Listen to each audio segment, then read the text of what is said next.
I mean, I was a pathologically competitive person in my teens. I mean, actually from childhood. I think it's only like my second or third European Poker Tour event. So I'm not comfortable. This is much higher stakes than I'm used to playing, really. It's a €5,000 buy-in, fairly inexperienced at it. Long story short, I end up winning the whole thing for €1.25 million. Bloody hell. What you're about to hear is an interview between me and Liv Boeree. Now, Liv is a World Series of Poker and European Poker Tour champion. Now, Liv's story is super interesting because she actually has a degree in astrophysics, and she combined her science background and passion for games to get into the world of poker and to win all of these championships. I remember sort of end of my third year hanging out with a bunch of PhD students, and they didn't seem like they were having a particularly good time.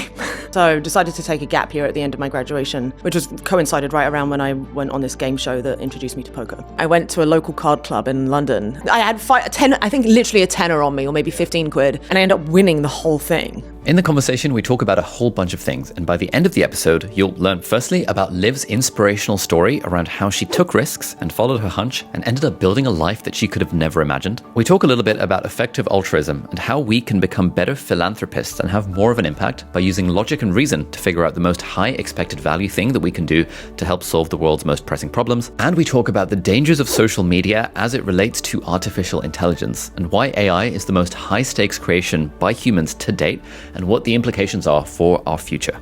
Part of the problem with social media is it reduces the richness and complexity of the human experience down to like these very narrow metrics. By definition, it's inherently dehumanizing. It's like we're trapped in this an attention game, but game is the nice way of calling it. In reality, it's an attention war.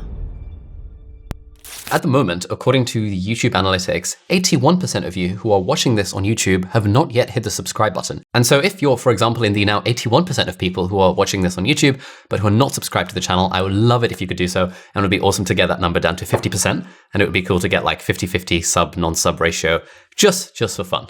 Liv, thank you so much for coming on the podcast. Thank you for having me. You seem to be doing lots and lots of things, like former professional poker player. You've got like television broadcasting and presenting, YouTube channel and podcast. You're associated with the effective altruism community. And I was really struggling to figure out what is it that you're doing right now?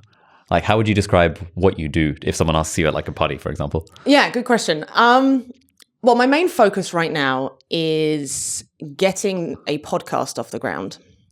And that's going to be on the sort of the topic of how do we find more healthy competition in the world? And what is people's relationship with competition as this sort of way of interacting with one another? Because it seems like, competition is a core part, not only of human nature, but of nature itself. But from the more I look into it, it seems like competition is getting it's going in the unhealthy direction. Certainly in things like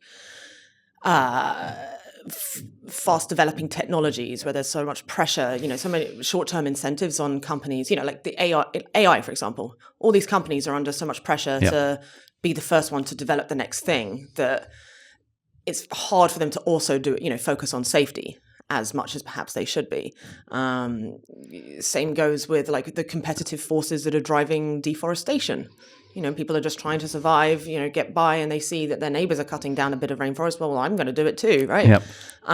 So that's sort of my current area of obsession. Yep. And I'm trying to raise awareness of the mechanisms that seem to be driving this stuff through my YouTube channel. I've been working on this series called Moloch, which we can talk about a bit more. And then, the podcast. And then I also give talks regularly on poker thinking, really whatever people want to hear about. Nice. So yeah.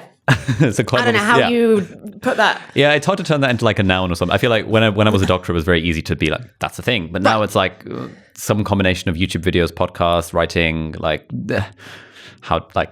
I guess influencer. Yeah. But why does that word comes with such baggage, right? Influencer, creator, whatever. Creator, yeah, something like that. Yeah. So you're you're on this game show as the professor, one of the 5 personalities. Are you like 22, 20-ish at 21. this point? 21 at this point. Yeah. So what happened on the game show? Oh man. So the way it worked was, I think we filmed sort of 6 or 7 episodes, and each episode we would play a sit and go. So what is that? A sit and go is where, so there'd be the 5 of us playing plus a qualifier each week. This whole show was sponsored by an online poker company. it was a marketing thing for them. And so, it was trying to get people to go, oh, watch the show, play online, see if you can qualify to the next episode or whatever. And so we would all play, and it basically a sit and go is like a mini tournament where you all start with an equal number of chips, and if you lose all your chips, you're out, and it's a last person standing type thing. And so based on the results of each of those, we would accumulate points, which would go forward into the final, where it would be just the 5 of us playing for the £100,000, which again, winner take all. Pretty aggressive. Yeah. Especially for a bunch of beginners where none of us really knew what we were doing. And so the first few episodes of the show went very well for me. Like, I clearly had, I got the game and I loved the game from the outset. And the funny thing is, during the filming, I went to a local card club in London called the Gut Shot. And they had this infamous tournament called the £5 rebuy, where it was just, you could rebuy for the first hour for five quid. But I didn't know that it was a rebuy. And, I was fairly broke. Yeah. So you were like £5 one off. Yeah, I bought 10. I had 10, I think literally a tenner on me, or maybe 15 quid. But, that was like, this is for drinks. And I've got my £5 entry. And so then I'm watching, like, people are literally going all in every hand, just like, rebuy. And I'm like, I can't do this. So somehow I get through the rebuy period with my one buy-in. And I end up winning the whole thing. That, like, coming home at like 5 a.m. with, it was like 120 entrants.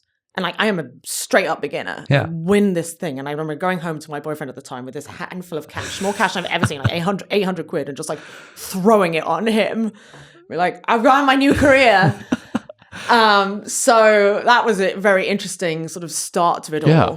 And that was midway through filming for the TV show. Yes. So are they training you on how to play poker? Yeah. So we had, they had 3 pros that would come and like help us. 2 of whom, it was Dave Devilfish Elliott, who sadly has passed away now. But he was the UK's most famous poker player for a while, certainly back then. Annie Duke, who at the time was the most successful female poker player, now does a lot of work. She's written books about like bets and things. Yeah. Yeah, she's a very good writer. Nice. And Phil Hellmuth, who is probably the most famous poker player alive today. Oh, okay, cool. Yeah. So these guys are coaching you on how to play poker. Yes. So these were the 3 coaches. And it was, so now all of a sudden I meet I remember looking up sort of what their lives are like. And I'm like, wow, these guys, wait, this is even better than being a rock star. These guys get to travel the world. They're treated like rock stars. They have all these adoring fans. They're having a great time, but they get to play this incredible game, which frankly seems a lot more fun than actually guitar. So that's where I first was like, ooh, maybe this could be my new career.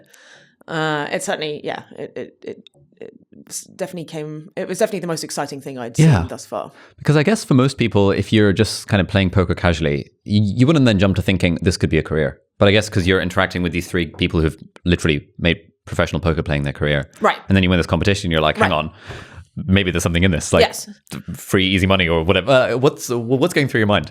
No, I mean, exactly that. Yeah. I was just like, well, I've clearly got a gift for this. Yeah. I go and win this tournament. And I mean, looking back on it, I must have just run, we call it running like God, where just the cards are so on your side. Because to win any tournament, you can be the best player in the world, but if the cards are not cooperating, you just cannot win. Like, it's almost impossible. And certainly in a tournament that sort of fast-paced.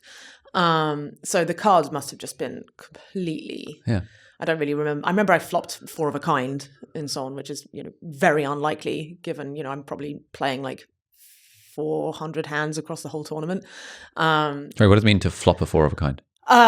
So I had, you have, let's say you have 2 sevens as your whole cards. Yep. And then the flop comes out, which is 3 cards. Oh, and okay. 2 of those were sevens. the 2 other sevens. Okay. Which is extraordinarily unlikely. I can't remember the odds right now. So it's a good thing to flop a 4 of a kind. Oh, it's incredible. Okay. Oh, yeah. Very, very, very, very good thing. And incredibly rare. We're talking like, I embarrassingly can't remember the odds right now, but it's like on the order of like 1 in 36,000 or something like that.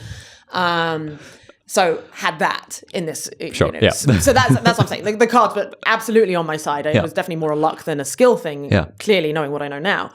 But I didn't know that. And I was just like, wow, I must be the best. And then coupled with, I then win the first sit and go on the show. And I think I do well on the second or the third one. And and I remember like the pros and the show's organizers being all excited, like, you're clearly the favorite, you're going to win this, like, you're clearly very good at this game, you're the big favorite. And so I was just like dead sure I was going to win it, but I did not win it,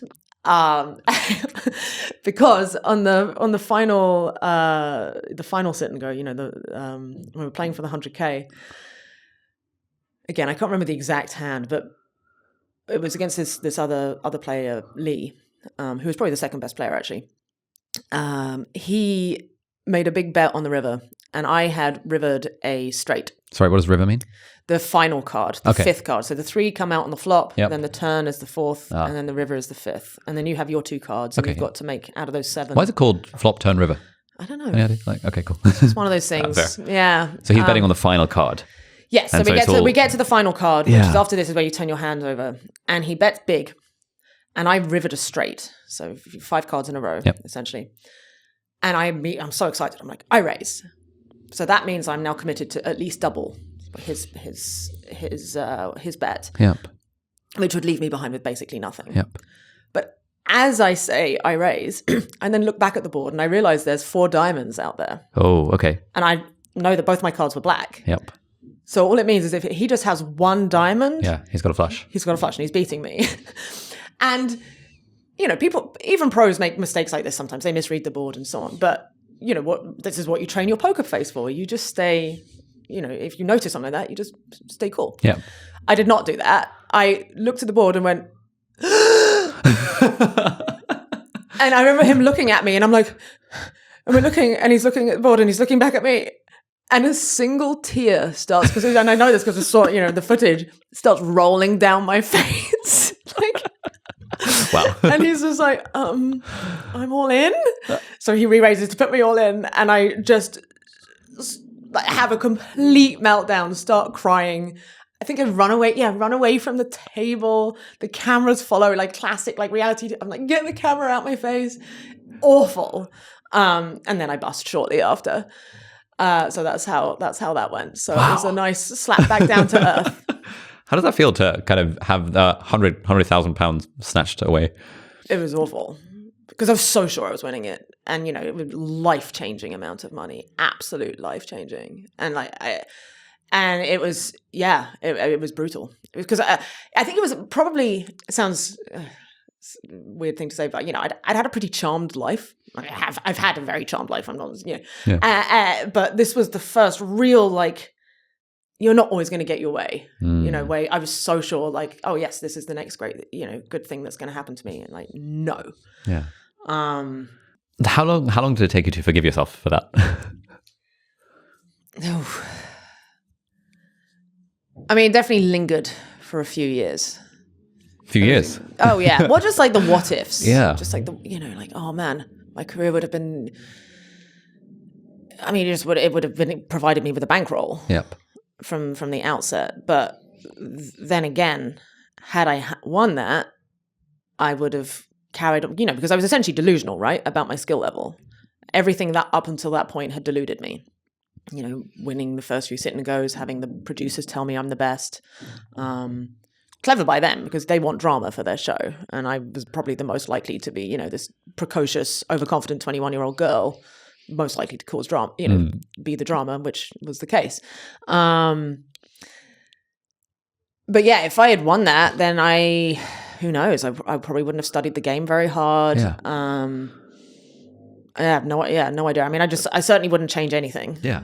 Because, here we are. Absolutely. Okay, so you're 21 at this point. You're on your gap here from university, and you've just nearly won £100,000 on a poker show. Mm-hmm. What happens next?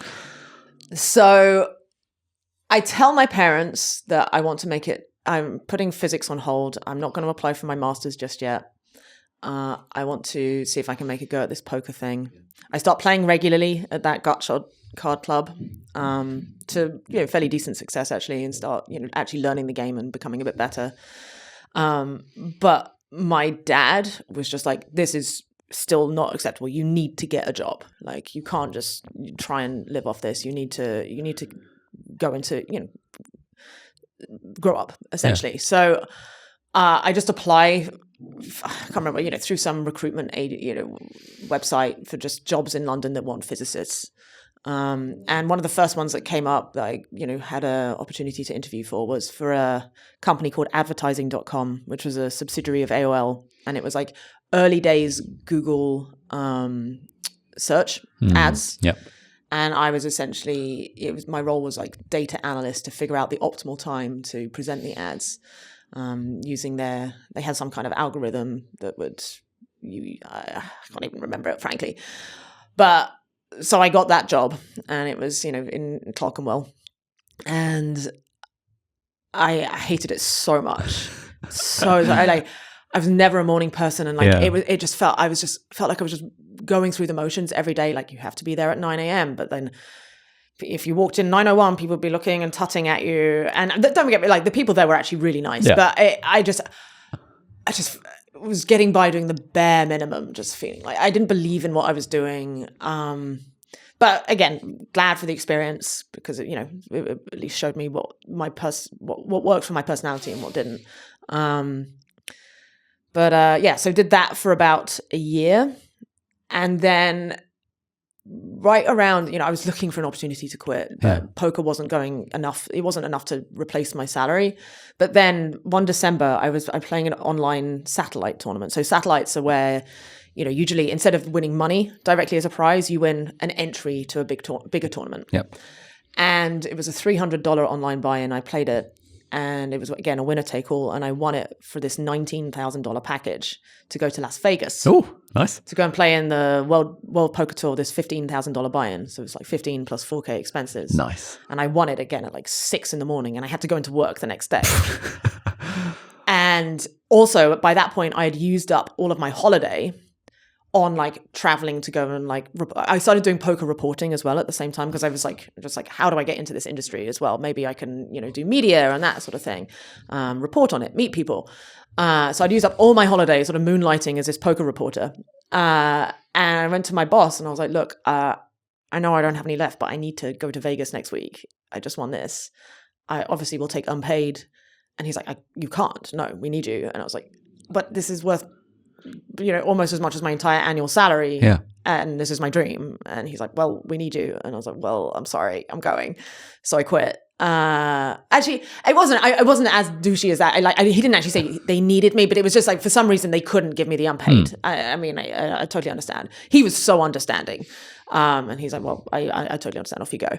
So I went off to Vegas. I did not win, but I met like all the stars. I saw Phil Hellmuth and Annie again, Devilfish, reconnected with them. And I was just, and it cemented like, okay, this is what I want to do. I want to travel to these events. Yeah. This is the funnest thing imaginable. So then I quit, and that's when I started going sort of full time. Okay. So let's say someone's listening to this and they're so let's say they're 21, they've got a degree and they could get a normal job, but they want to take a risk doing something like a startup or start a YouTube channel or a podcast or poker or something like that. Mm-hmm. I get emails from people in that kind of position quite a lot, where they're always like, do I get the job, or do I go full-time on the thing, given it's a bit of a risk, or do I go like full-time on the job and sort of half-ass the job and like kind of do the thing on the side? Like, what would you advise kind of your younger self or someone in that position, given what you know now? It's so difficult, because my story is usually like falling on the sort of the good fortune outcomes. So, if I ran the simulation of my life again, it's very statistically unlikely that it would end up this way, right? So technically, on paper, the decisions I made, I definitely took the sort of riskier decision each time, and it happened to work out. But that doesn't mean to say that is actually that was the correct decision at the time, right? So it really depends. It's so situationally dependent. I wouldn't want to say to say, oh yeah, always take the risk. Like the people who say no, always go with your heart, take the risk. Yeah. It's a nice guiding principle, but it shouldn't be a hard and fast rule. Similarly, no, stick with what you know, do the safe thing. Can be a good guiding principle, but you shouldn't stick to it hard and fast. So I think it somewhat depends on your personality a bit. We all sort of fall somewhere on the spectrum of risk tolerance. And I think the best thing you can do is like get to know yourself as much as possible.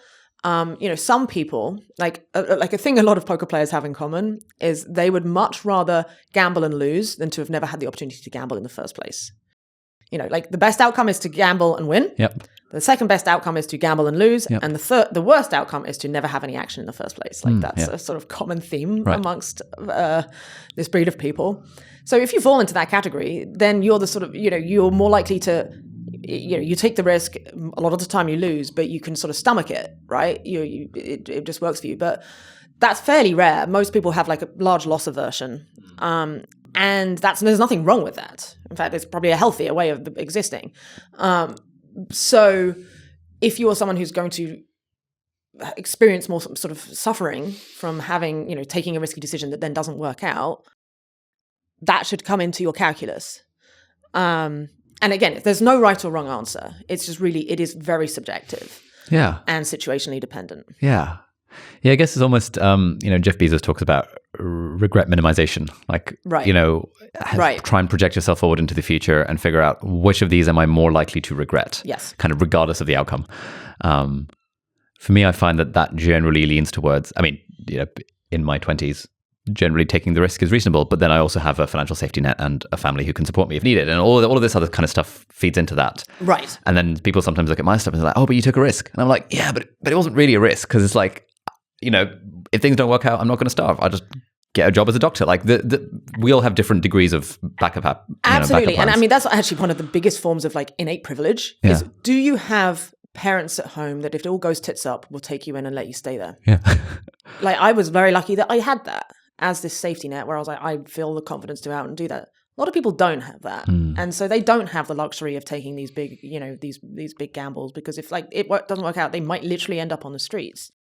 And it's it sucks that's there's that disparity there. Like your parents is one of the like biggest things you can't control, and yet it influences the course of your life so much.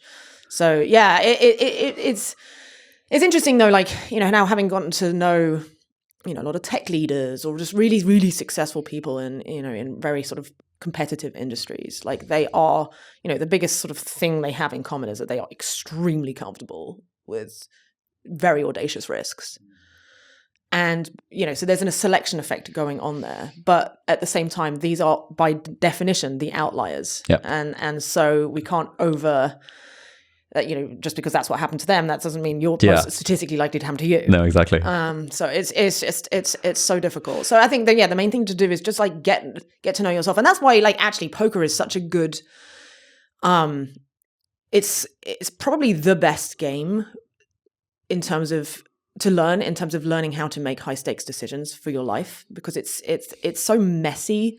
And there's so many different sort of types of skills you need to hone, from the like analytical, statistical, game theory stuff to, the more sort of artistic, fuzzy things like people reading, psychology, being aware of your own emotions and emotional control and that kind of thing. And then on top of that, you've got, because unlike a game of chess where it's sort of, it's complete information, there's no sort of hidden things aside of what's going on in the person's mind. You know what's up. Whereas poker, the cards are randomly shuffled between every hand, right? And you can be the best player in the world, and if the cards aren't cooperating, you're going to lose. And vice versa. You can be the worst player in the world, and if the cards are on your side, you'll win. And so this this messiness, especially with the luck factor, is so true of life. And the real skill comes in identifying when your results are, if you have a string of success, is it down to your good decision making, or is it down to good fortune, or maybe a bit of both? And if so, what's the mix of those? And that's the hard thing to figure out, both in poker and in life. But I want to just make a very clear caveat right now. I do not recommend anybody go out and try and become a professional poker player now. Oh, okay. I was going to ask you this. Like, let's say someone's listening to this and they're like, side hustle as a poker player sounds better than side hustle as a part-time model. Like, what? Why would you not recommend it? So the game, in short, it's because of AI and computation, essentially. The game, when I learned in 2005, no one really knew how poker worked. It was, the best players in the world, like particularly like someone like Phil, who was on the show, Doyle Brunson, those guys, what made them so great is that they had and still have these incredible intuitions about human behavior. They have these street smarts that they've gained from just years and years and years of sitting at the poker table and just seeing the full gamut of human behavior and just having so much experience. They know how to hustle and outmaneuver people. Yeah. And that was sufficient to be a great poker player. And I had a bit of the sort of statistical side, but I also like honed a lot of those skills as well. But then around sort of 2010, 2011, game theory started becoming more of a field of study in poker. And particularly analysis software started emerging because, with online poker for the first time, now all your hand histories were digitized. And so you could save them. So you had all this data from which you could learn from. And then, software developed it where you could just basically upload your hand histories and it would show you, oh, okay, in these sort of positions, you're losing money here. Yeah, you need to work on your small blind game, etc. So for those who were willing to like take the analytical route, now there was all this low-hanging fruit of information you could use. And so there was all that was happening, making it much more of a science before it was an art. And it started shifting more towards a science. And then on top of that, there's this, so technically there's a theoretical maximum of perfect play that exists in poker. It's called game theory optimal. And if you get two game theory optimal players, if let's say we're both perfect GTO players, sure. And we play against each other, then we're in what's called a Nash equilibrium, where what that means is there is no single strategy that either one of us can take to exploit the other one's mistakes. So we're essentially breaking even against each other. If we play over infinity, one might get luckier than the other over an hour or so. But if we played to infinity, we would break even. So it's like if two computers play against each other in chess, they will almost always draw. If they're two equally matched ones, yes. Yeah. And I think chess has Nash equilibria as well, but certainly in poker, that's the case. So what that means is that there's actually a theoretical ceiling of perfect play. Yep. And back in 2005 or whatever, the best players in the world were down here, the medium ones were down there, and the beginners were on the floor. But now, because of the ceiling, everyone has shifted up to here. And not only has everyone shifted so much closer, but the gap between beginners and the pros has shrunk. Because this information that was previously sort of like proprietary information in everyone's heads has been democratized through these analysis softwares. They're called simulators. There's this one called PioSolver that was, certainly the one everyone used back when I was, still playing pro, where you'd like input a scenario and it would play millions or billions of fictitious hands against itself to find these mathematically optimal solutions. And then your job was basically just to memorize what the like appropriate frequencies are of bluffing versus playing passively or whatever. And so it changed again. Like, it was it made the game in many ways sort of less dynamic because it turned it more into chess. It was more about like,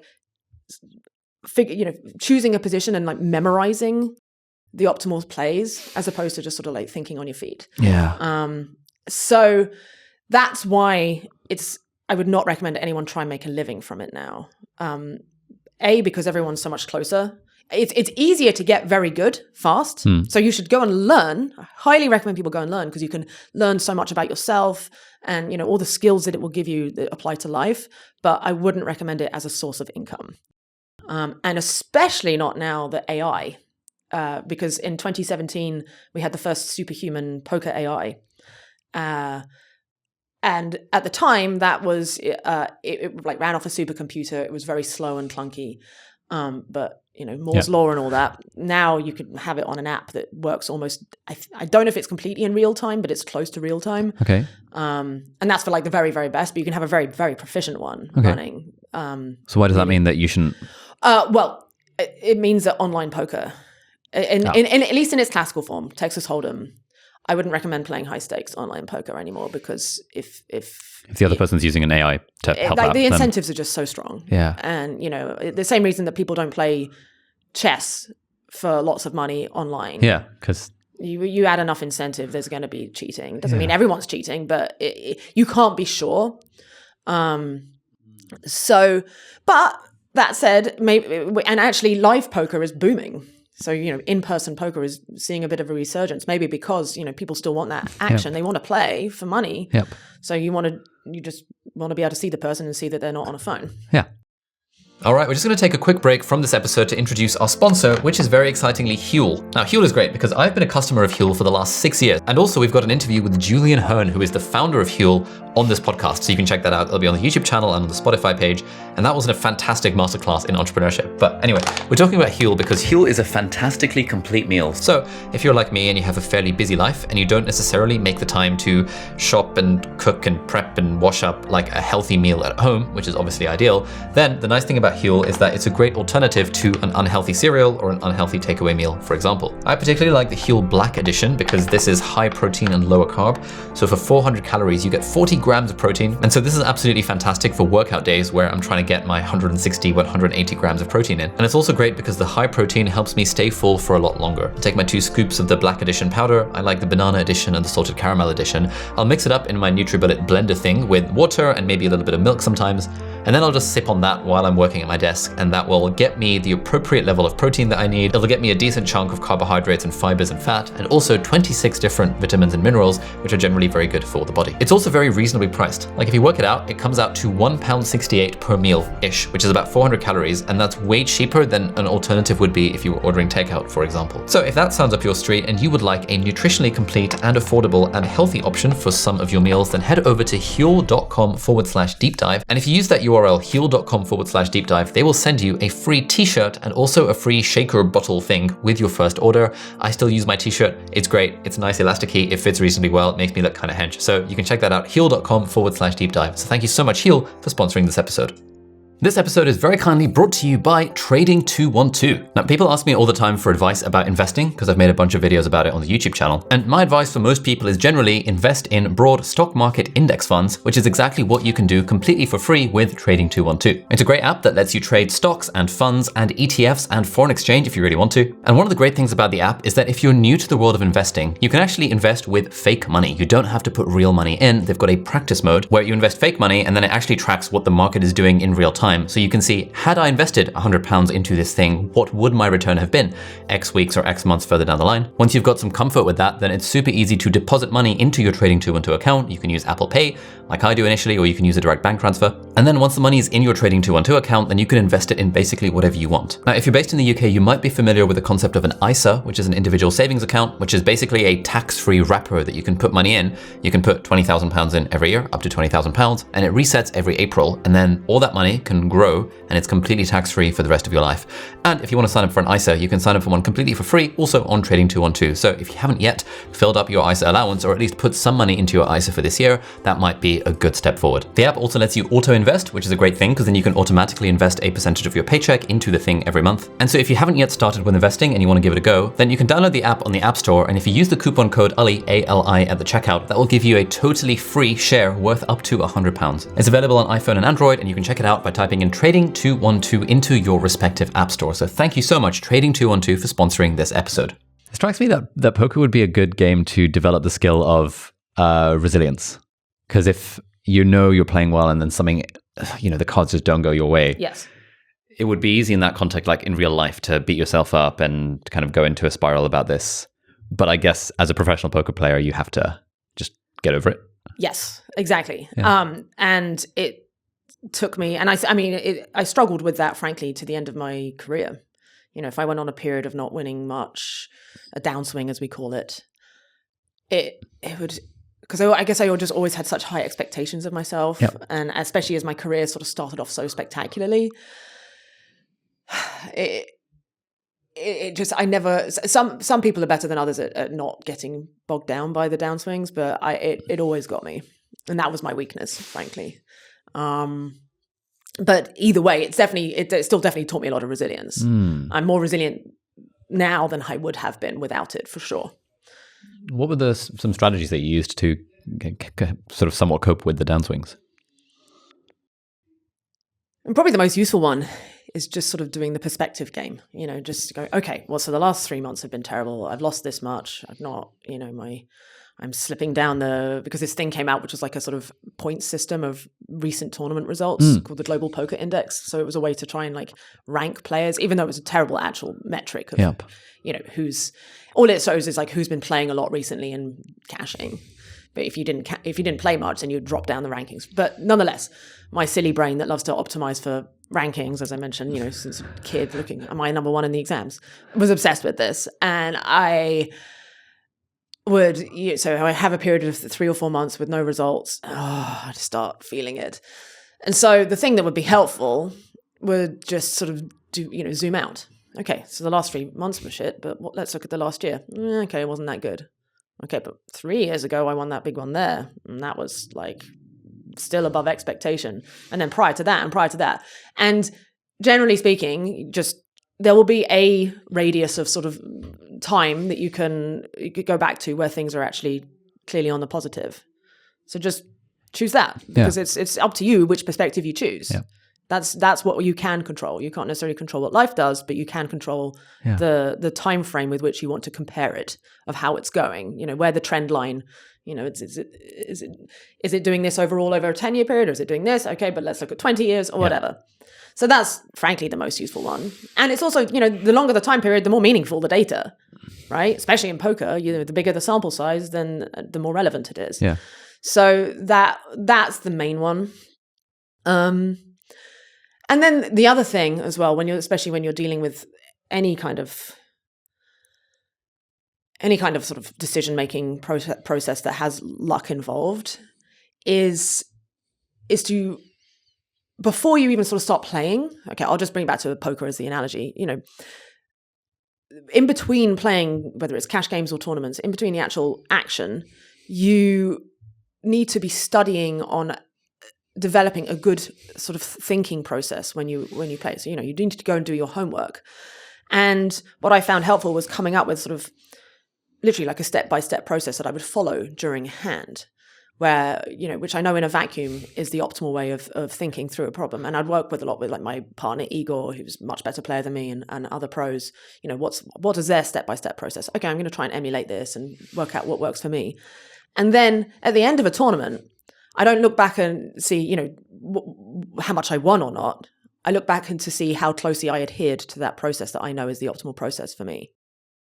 So basically just being process focused as opposed to results based. And that's that became the new metric to measure myself by. And that was a much healthier way of approaching it. And it, again, built that resilience and so on. Now, if I was spending a lot of time not following my process, then technically I should be annoyed at myself. Yeah. But interestingly, I would never get that annoyed with myself. I would not feel as bad about that as I would, for example, if I was just looking at the results. Yeah. Okay, so you've got your sponsorship deal. You're flying around these tournaments. You won the Women's European Championship. Just on that note, men players versus women players, is there a difference, advantage, different styles of thinking? Like in sports, clearly there's like, that's why we have men's and women's leagues. Like what is it like in poker? Yeah. It's such I sort of flip-flop on this topic because technically, there's no reason to have women's only tournaments. It's not a physical game.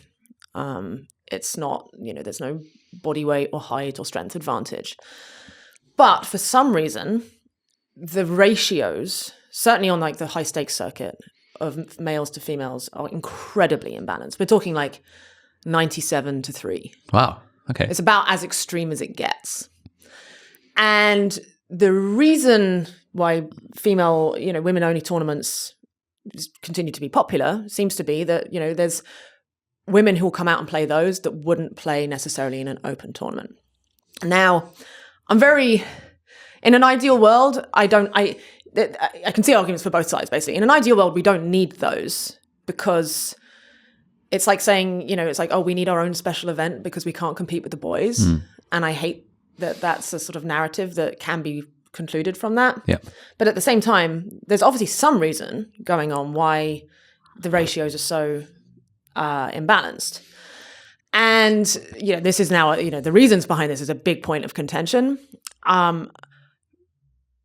From from my experience, the arguments are like, oh, it's all because of sexism and women are treated badly, or it's just because women are not interested and they don't find the game as fun as men, certainly not at high stakes. And the real answer is it's both. It's a mixture of both. Certainly, there's been plenty of sexism.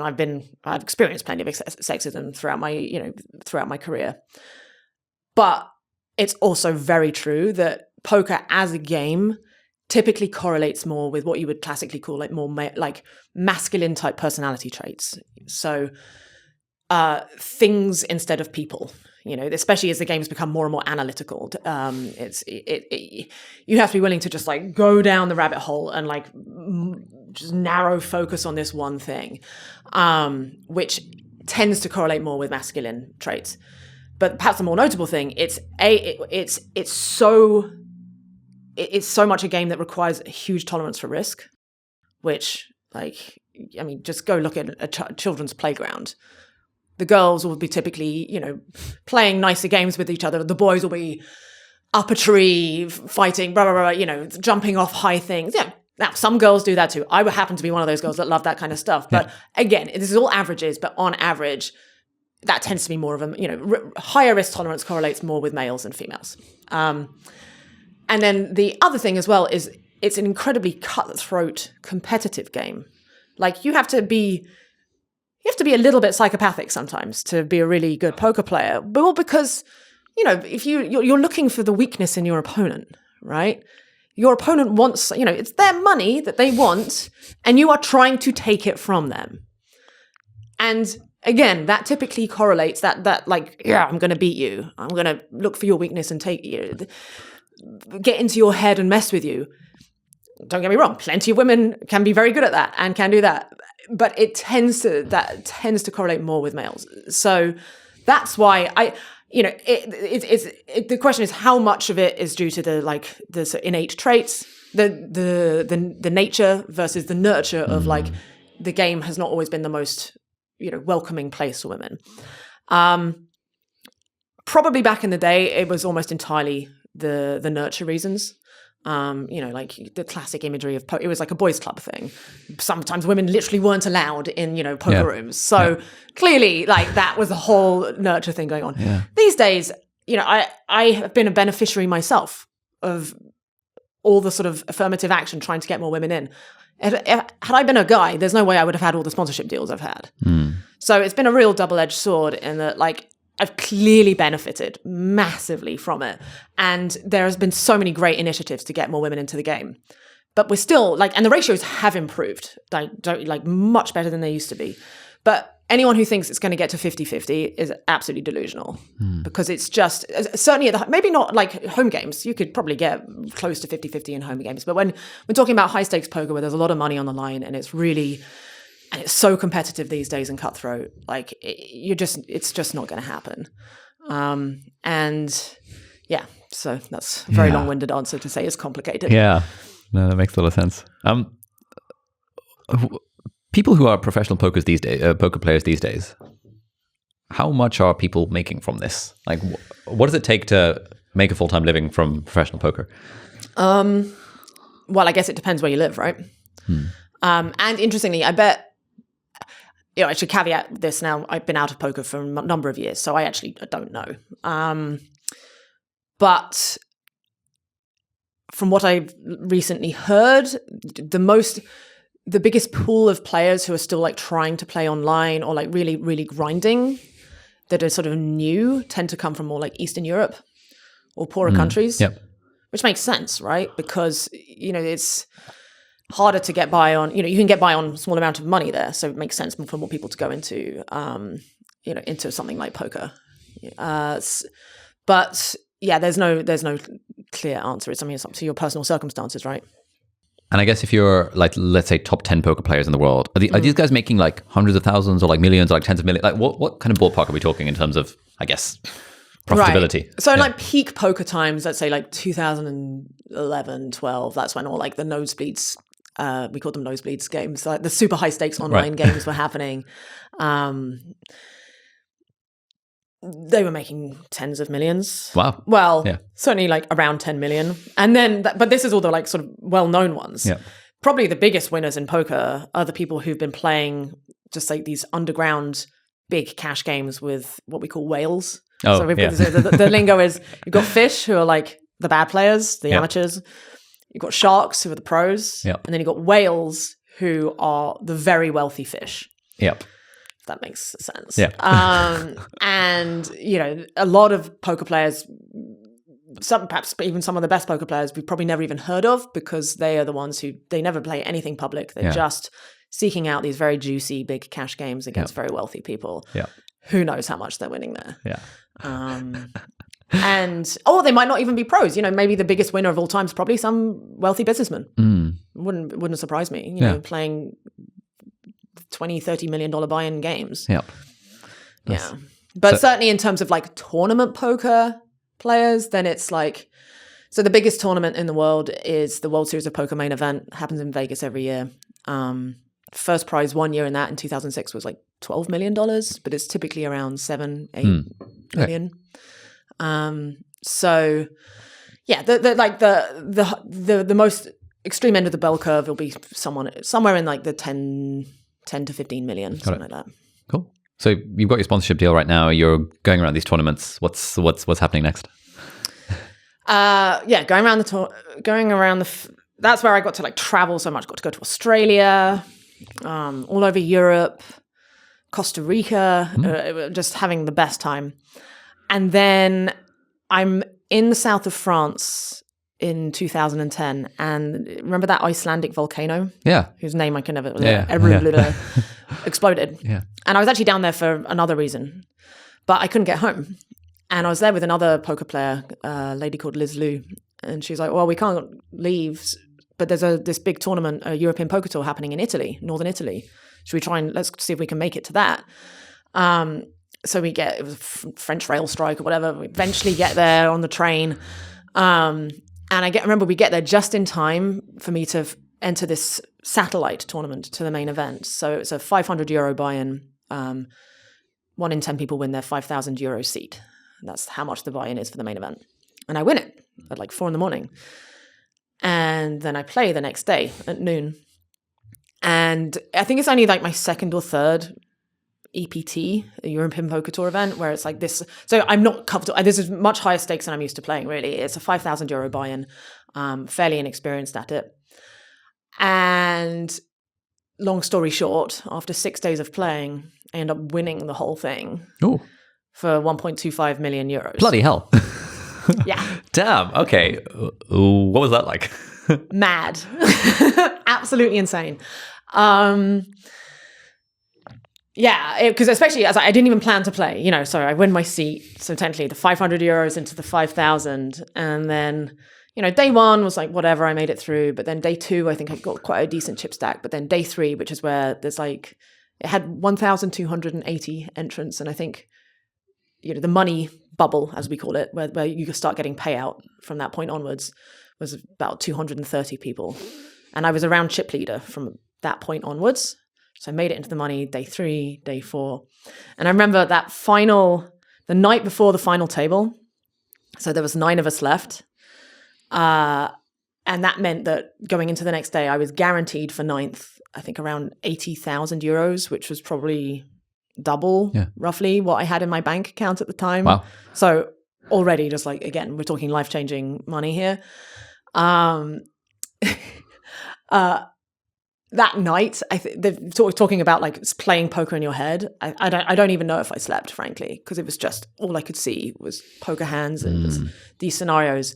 And I was so nervous the next day walking to the tournament, I had to stop like multiple times to throw up. Wow. Yeah. Like nerves beyond nerves. But when I actually sat down and like felt the cards in my hand, just in the zone, and the nerves sort of disappeared. I mean, not completely, definitely in a heightened state.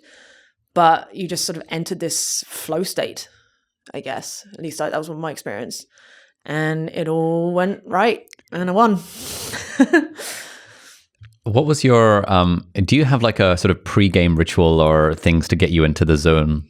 Like Michael Phelps does this thing. Right. Everyone seems to have a routine of some sort. I think I was doing a meditation thing at the time where I would listen to this track for 30 minutes where it would like have a chime. Yep. So pretty sure I had something like that going on, but I didn't have any particular ritual.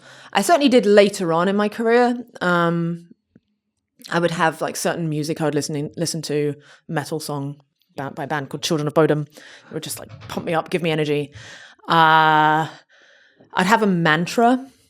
For a little while, I worked with a coach, and the mantra we developed was, I can't remember it now, but it was something like, I will not worry about the results. I will focus on my process, and the results will take care of themselves. So getting you into that process-focused mindset, which was so helpful. Yoga, try and sleep well, although never been very good at that. The usual stuff. I mean, there was a real shift again around sort of 2010, where before, the top pros would be, they'd play until all hours of the night, they'd drink, whatever. And then there was a sudden like wellness push where the top pros started treating themselves, like professional athletes. And you notice the difference. Like people, like all of a sudden, like everyone was getting into yoga. Yeah. A lot of them were meditating. They were very healthy, getting really fit and strong. Yeah. And people just, it was really impressive. And I definitely got into that a lot more. Yeah. And it helped. Nice. Surprise, surprise. Take care of your body, and your mind, follows along. Surprise. What were the thoughts and feelings going through your mind as you're sitting there, and as as the game is progressing and you're thinking, oh shit, I might actually win this? Can you remember what that was like?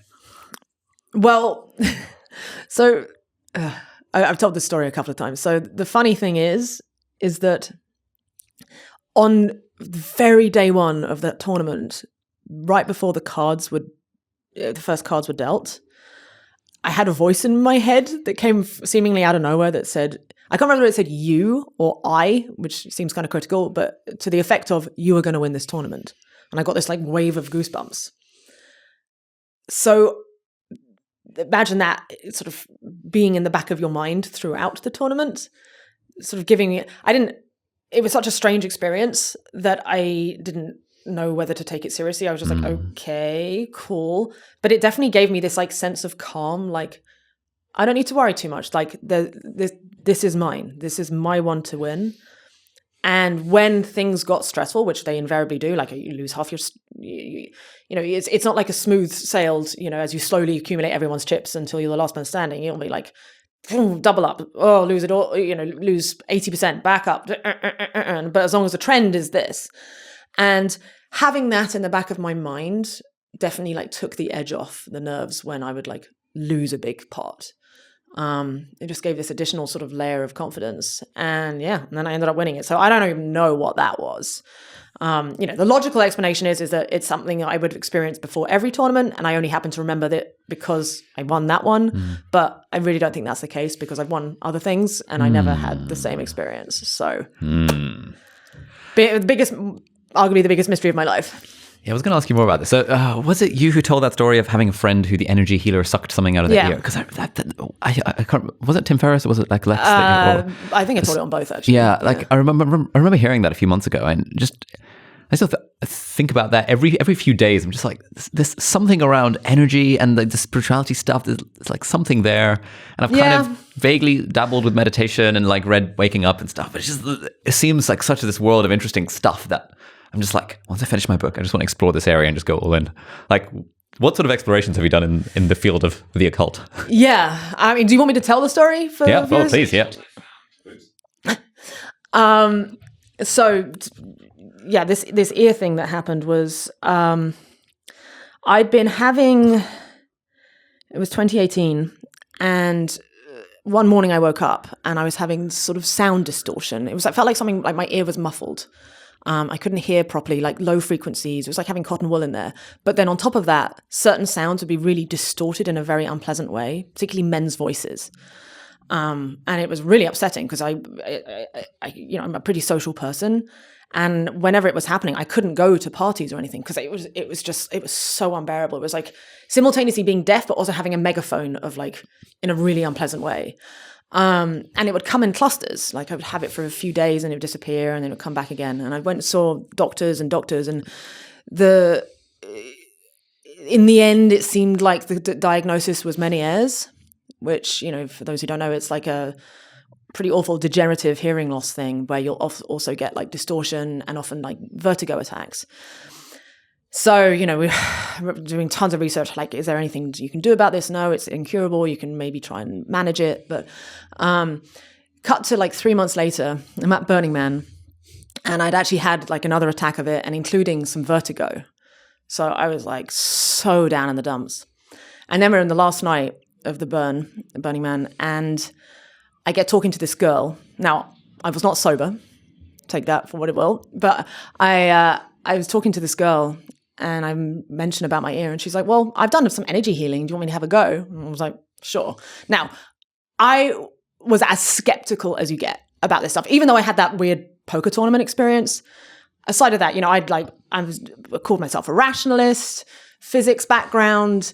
It's all bullshit, woo-woo nonsense, no time for this stuff. But I was in such a desperate state. I was like, sure, have a go. Not expecting anything. And she's like feeling around over my ear with her hand.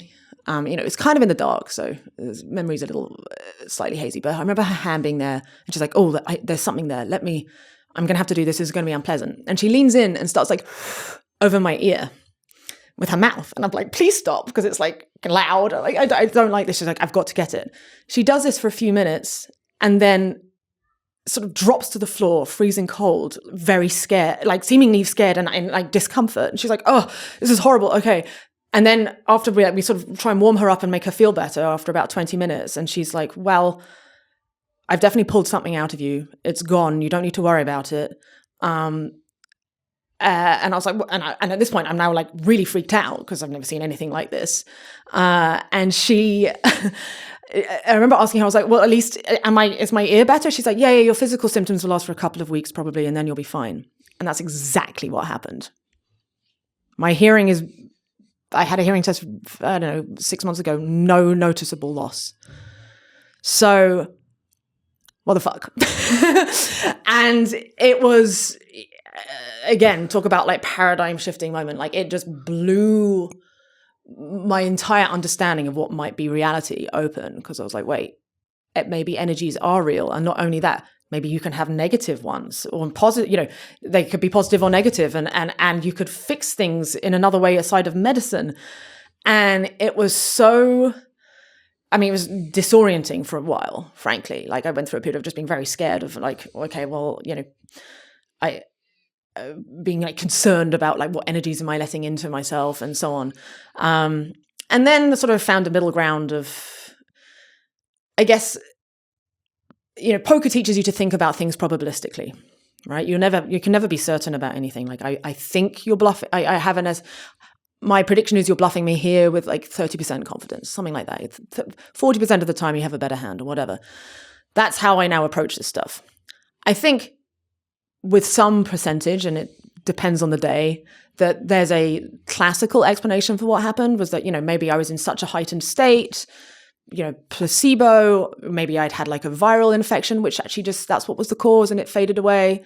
There's all of those probabilities, and like, I'm certainly willing to entertain them.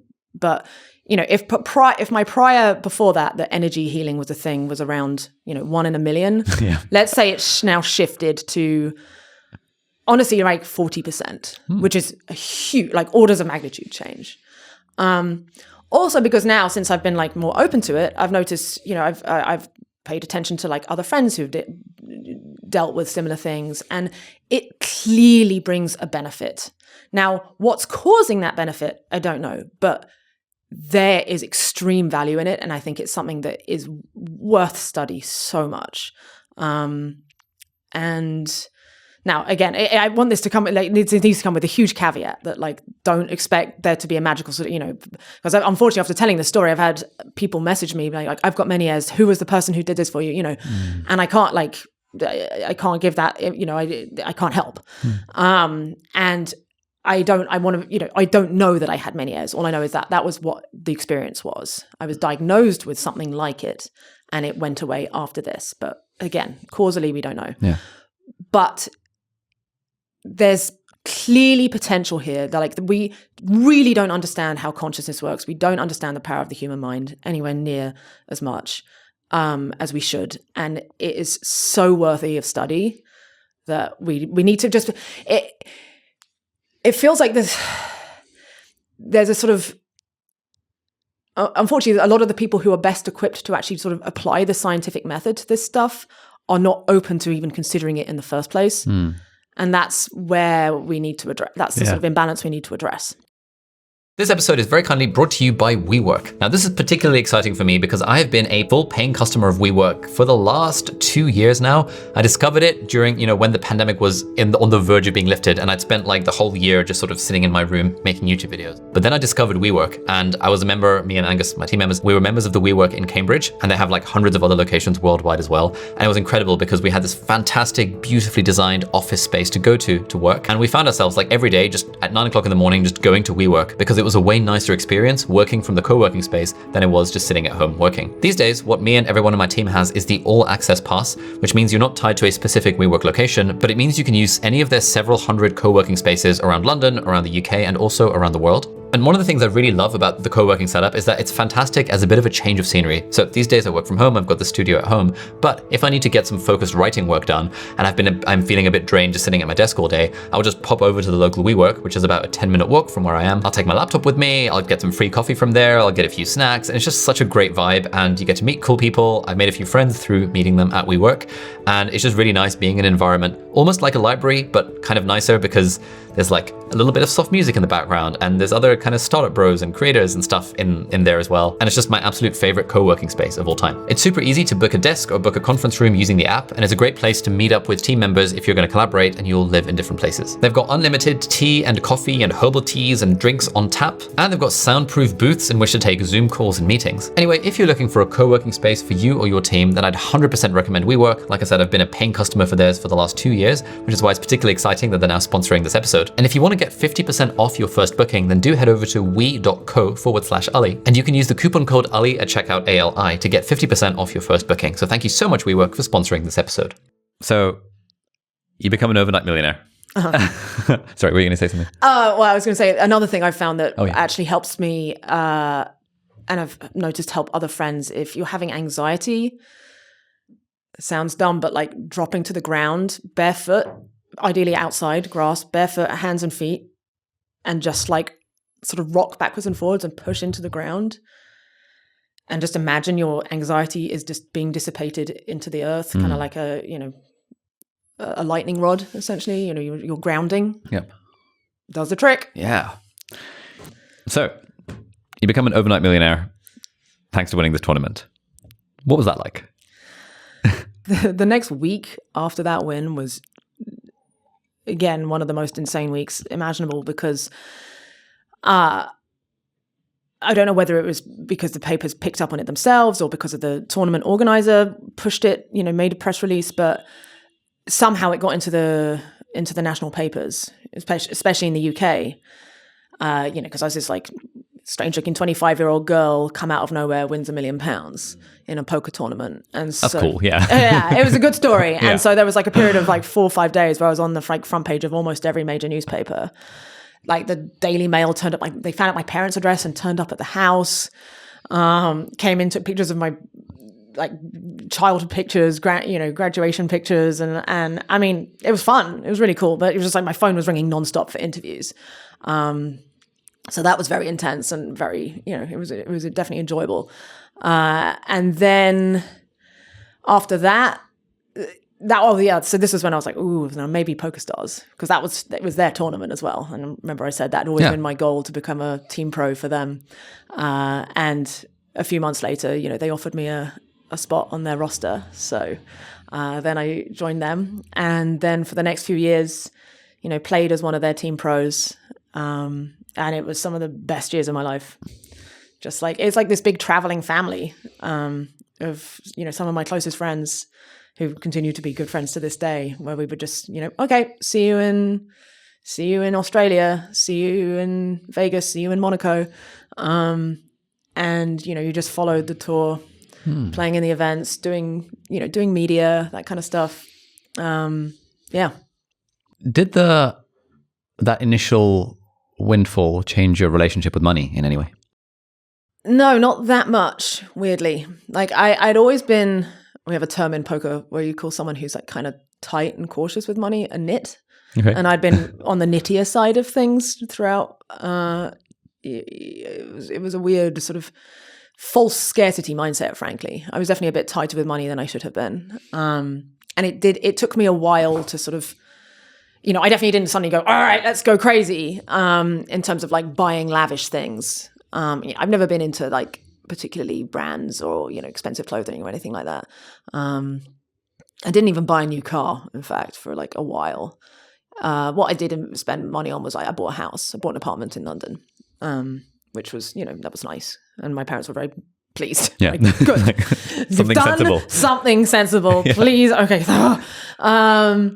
So, yeah, I can't say my attitude to money changed that much. But what did change was my attitude to poker, particularly my attitude to learning, studying and working hard. Because kind of like, on that TV show back in 2005 where I had the win, I was like, well, I guess I'm God's gift. That old unhelpful meme sort of resurfaced in my head, and I was like, well, I must be the best at this because or at least I must be so insanely talented to win such a big tournament still relatively early on. So I became got a bit lazy for a period of time. And like with many things, if you don't carry on studying, everyone else is studying, so the game will slowly start to overtake you. Yep. And that coupled with a bit of regression to the mean meant that like the next year, actually next 6 or 7 months, my results were definitely suboptimal. And it was a bit of I needed another wake up call. Where on this occasion, it was some friends sort of sitting me down and going, Liv, you need to carry on studying. Like it was just one tournament. Yep. Don't get deluded by, that incredible success. So that was another nice little life lesson period. So you won this tournament 2010, and then I guess you become a member of the PokerStars squad. And then what does the rest of the thing look like? So that carries on. Yep. In terms of just poker, I was sort of concurrently trying to get into TV presenting. So I was doing presenting in poker, like interviewing people, introducing the show, etc. But I started feeling, I started missing science again, frankly. And so started doing the occasional science TV hosting and, completely unrelated things from poker. And I loved that. Yeah. And then around 2014 is when Igor and I get introduced to effective altruism. Oh. And we decided to start an organization that basically encourages poker players to donate a portion of their winnings to the most cost-effective charities. Yeah. How did you get into effective altruism? First I'll define what it is, because some people have probably heard of it, and there's a lot of like confusing. Yeah, people don't seem to have a clear definition of it, but at least my definition of it is, it's basically the question of like applying given there are so many different problems in the world, so many, and ideally we would be able to fix them all straight away, but because we have limited resources, time, money, brain power, we have to kind of triage these problems and figure out which ones, are most urgent, which affect the most people, and which we can actually make a difference on. And so effective altruism is essentially just that process of trying to use logic and reason to figure out how to best allocate resources. And so it's like the scientific method applied to philanthropy.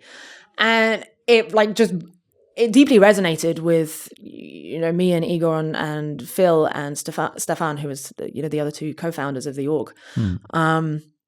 Like Stefan, he'd actually been doing it for a while. He was giving away like huge percentages. I think almost all of his winnings above a certain amount to these cost-effective charities. Yep. Because he's just like, well, look, I don't need more than this. And the evidence is out there. Like for every roughly around $4,000, $5,000 you donate, say to Against Malaria Foundation, you on expectation save a literal life.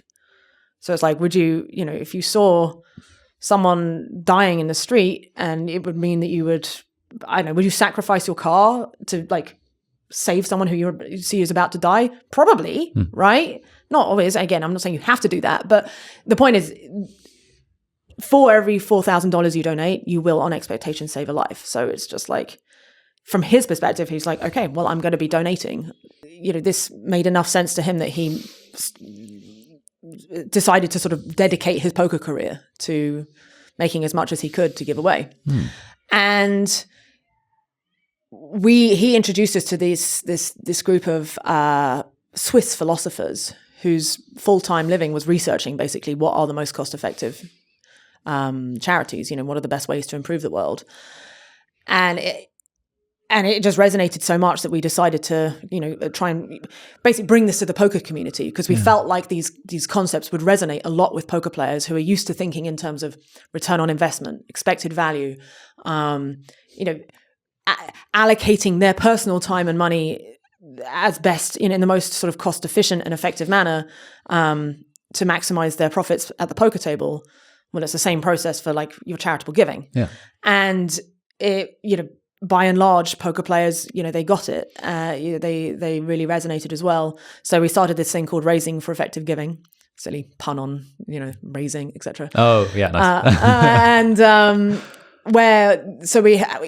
to be a member, it was just basically you give a pledge to say you'll donate at least 2% of your winnings. I think it was quarterly or annually, or whatever you felt. But basically, just join the movement and like give what you can. And over, by the time we sort of all quit poker and we sort of sunsetted it back in like 2019, it moved about $14 million to these charities. Nice. Pretty like counterfactually as well, like money that wouldn't have gone. And then even better, Dan Smith, who's another very, very successful poker player, sort of took these same principles and started his own thing called Double Up Drive, which has been even more successful. I think it's in probably over $20 million he's moved to, again, like very cost-effective charities. A lot of them similar ones overlapping to what Reg was doing, which is our organization. But yeah, so that was a really interesting sort of moment in my career, because up until then, really everything I'd been doing was very zero sum, right? Poker is by definition a zero sum game. Yeah. I win, you lose. And it was around sort of that time, around 2013, where I was like, is this really what I want to do for is this what I want on my gravestone? She was really good at check raising people in this certain position. The world seems to be more of a positive sum thing. I think there's probably better uses of what I'm doing than just playing. And yeah, so for a period of time, Raising for Effective Giving sort of found a way to like make a win-win out of what seems like a win-lose game. Yeah. Yeah, because I guess, as we talked about at the start, the stuff that you're super into now is kind of raising awareness of positive sum kind of situations and win-wins. And thinking, yeah. Having it as just a philosophy, like a sort of a guide star. Like, is what I'm doing a win-win thing, or is it a win-lose? Or actually, could it be a lose-lose? Yeah. And like really trying to be honest with yourself to think about the externalities of whatever it is you're doing. Because in reality, there's no such thing as an actual zero-sum game. Like, in physicality, I should say. If we play a game of chess, yes, technically, one of us will win, one will lose. So that evens out. But in practicality, there are externalities, we'll both get better at chess. Maybe we'll become better friends. Maybe we'll actually hate each other, have a big argument. So there's always externalities, even to these zero-sum games that we might play. And it's, I think, an error to not truly factor those in. And we can expand the definition of games as well. Like, technically any kind of interaction that you do, you could consider it as a game. So if you are a trader, technically you're playing the trading game. If you're a scientist, you're playing the science game. And certainly some industries are more like inclined to be positive sum or negative sum. But it's important that we sort of just take a step back and really ask ourselves that, whether the industry that we are, or the career path we are choosing is actually going to benefit the world. Are we just optimizing for what's like the short-term win game for us? And it's okay, if you do decide, no, you know what, I just want to do something that is immediately beneficial to me. I'm not saying that's wrong, but like, don't delude yourself that you're doing something good. At least just like have that as an awareness in the back of your mind. How does poker with partners work? Poker with partners? Yeah. As in, is that like a tag team type situation? Well, Or no, not usually. okay, But there is a particular format called tag team poker, which varies. But the one. Are you asking because of the tournament I won? Yeah, tournament with partner and boyfriend Igor. Yes. Yeah. What was the? So the way that one worked was in between hands. So not during a hand, but in between a hand. At the end of a hand, you could tap out and tag your partner in. And you had to both play a minimum amount throughout the tournament. But yeah, Igor and I won our bracelets in that. Bracelets?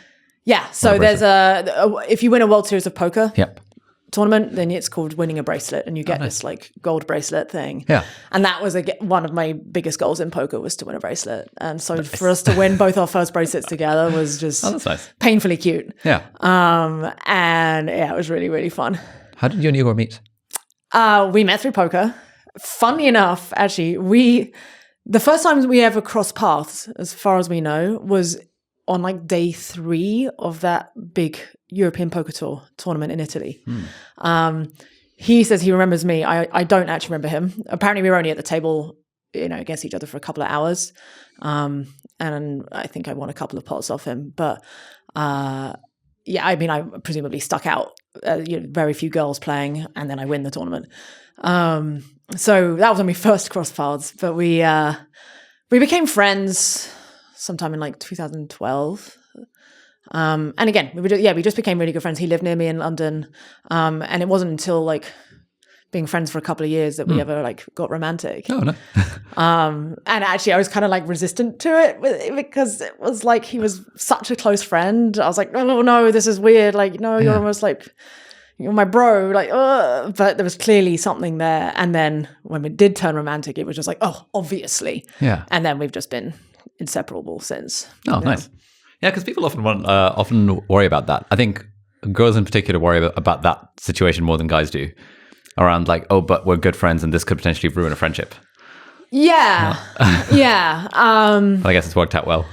It's one of those, I guess, risks that... Well, it was partly because I was just like, I wanted to be single for a while. I hadn't had much time single and just wanted to sort of...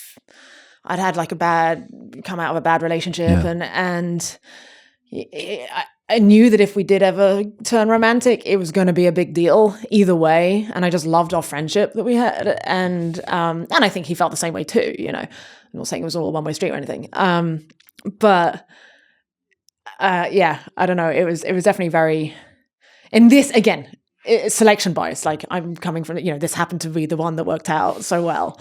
But it was just that like, duh moment when we finally were like, okay, we're a thing. Yeah. And yeah, it was great.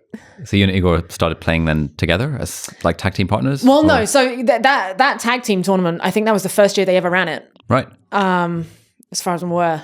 And it's a very rare, like it's literally like, it's probably like 1 in 1,000, less even, probably one in 5,000 poker tournaments are a tag team. They're kind of like a novelty style of event. So poker is very much an individualistic game, but that doesn't mean that like poker players don't benefit from, not at the table, but when they're away doing their homework, working together kind of as like as a brain trust, as a research group. Yeah. There's a lot of that. Especially sort of back in, around the 2010s, there would be like, just, the Germans, who are the best at the moment? Oh, it's the Germans are the best. And you'd see the different sort of strategies arise out of the different groups. Because, like with so many problems, more minds are better than one. Yeah. And there's long been this like really collaborative spirit within the game, which is also then so interesting because, they'll be best friends who've been studying together, but then they'll end up at the table against each other. Oh, yeah. And then the gloves are off, well, at least, but it should be off. And like certainly Igor and I, on the rare occasions where we have ended up at the same table as each other, oof. If anything, we go after each other harder than others. Partly because people are always like scrutinizing you, like, oh, well, you're a couple. So you have to really make sure that you do. But the foundation of our relationship is on competition. We find a way to turn competitive. We find a way to turn almost every endeavor into some kind of competition. We gamify everything. Even like we're really into bouldering right now, and we shit talk at each other nonstop. Like that, it's truly like that's our love language. Is banter and shit talking. Nice.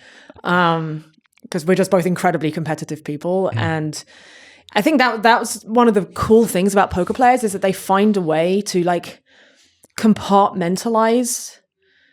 You know, again, like best friends can be playing against each other, like bluffing the hell out of one another, taking money, like getting under each other's skin. And then once you leave the tournament, they're like arm around each other. Oh, are you in that hand? And, oh, yeah, but I would have done that this way. And blah, blah, blah, blah, blah. And you know, drinking. Yeah. And then they're back at it again the next day. And it's a really hard skill to cultivate, but I think it's a really important one to be able to go, okay, well, this is where we express this competitive side of our nature. Yeah. But then still value, collaboration above all else. Yeah, nice. So in 2019, you announced that you were going to quit professional poker.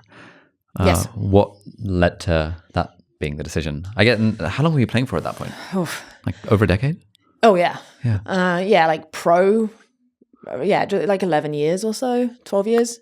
I've been starting to lose my fire for poker sort of from 2015 onwards, honestly. Because, as I mentioned before, the way that the game was played and studied had just drastically shifted into this more like rote learning. At least that's how it felt. And less, it felt like it was getting sort of less creative. It was like now we understood the mechanics of how the game plays. You see the rabbit hole, and the question is, do you want to go down the rabbit hole? And so it kind of like took away a bit of the mystery, and it was, again, less about sort of people reading. And even though that's still important, you couldn't make it as a player, like a top pro, unless you were really studying the charts as well. And it just, I don't know whether that was, whether my sort of loss of love for the game around that time was because of that, or maybe just because I've been doing it too long. All things, we tend to get bored of things eventually. Yep. But either way, I just started losing interest to like try and stay on top. Not that I ever was on top, but like stay the best version of myself that I could be as a player. And frankly, I kind of wish I'd quit earlier than 2019. It was sort of like, it was just like a cushy life. I still had my sponsorship deal. I couldn't imagine another life from that. So much of my identity was wrapped up in, as Liv the poker pro, who goes on tour and go, I couldn't I would miss the EPT final in Monaco, like inconceivable. I've been going for the last 9 years. All my friends are going to be there. Am I really not going to go? And so it was kind of hard to make that leap. And I see a lot of poker players, frankly, today who are like, going through the same thing, and it's just so hard to hang up your hat because it's like you're now stepping into the big unknown. You're a big fish in a small pond, and now you're a tiny fish in an ocean of uncertainty, which frankly we should be good at dealing with, but it's still hard. But yeah, it was. I mean, I technically like stopped playing properly sort of around 2018, frankly. But I think it was 2019 when my PokerStars contract expired and they didn't want to renew. And frankly, I don't know if I would have wanted to. And I'm glad, it was time to move on. But it's hard. And it was funny. I went back and played in December for the first time in ages. And I was playing, this lovely big World Poker Tour Championship. And the players on average were very amateur, and I was like, wow, I'm not any better than most of these people anymore. Like the muscle memory has just, while it's still there, like it's just so rusty, and like really struggling to add up. I used to be able to add up the pot like that, like instantaneous count combos, boom. And it was just like, I could hear the rusty gears like trying, but not sure if they can remember how to. And it was a nice moment. I was like, well, I'm not a good poker player anymore. Great. And it was actually very freeing just being able to like say that to myself and say it out loud because it was such a big part of my identity. Yeah. How did you navigate that identity, that sudden loss of identity, when you no longer, this life that you've been leading for 11 years is no longer your day-to-day? It was actually easier than I expected it to be. Like the anticipation of it was worse than the reality. It partly coincided with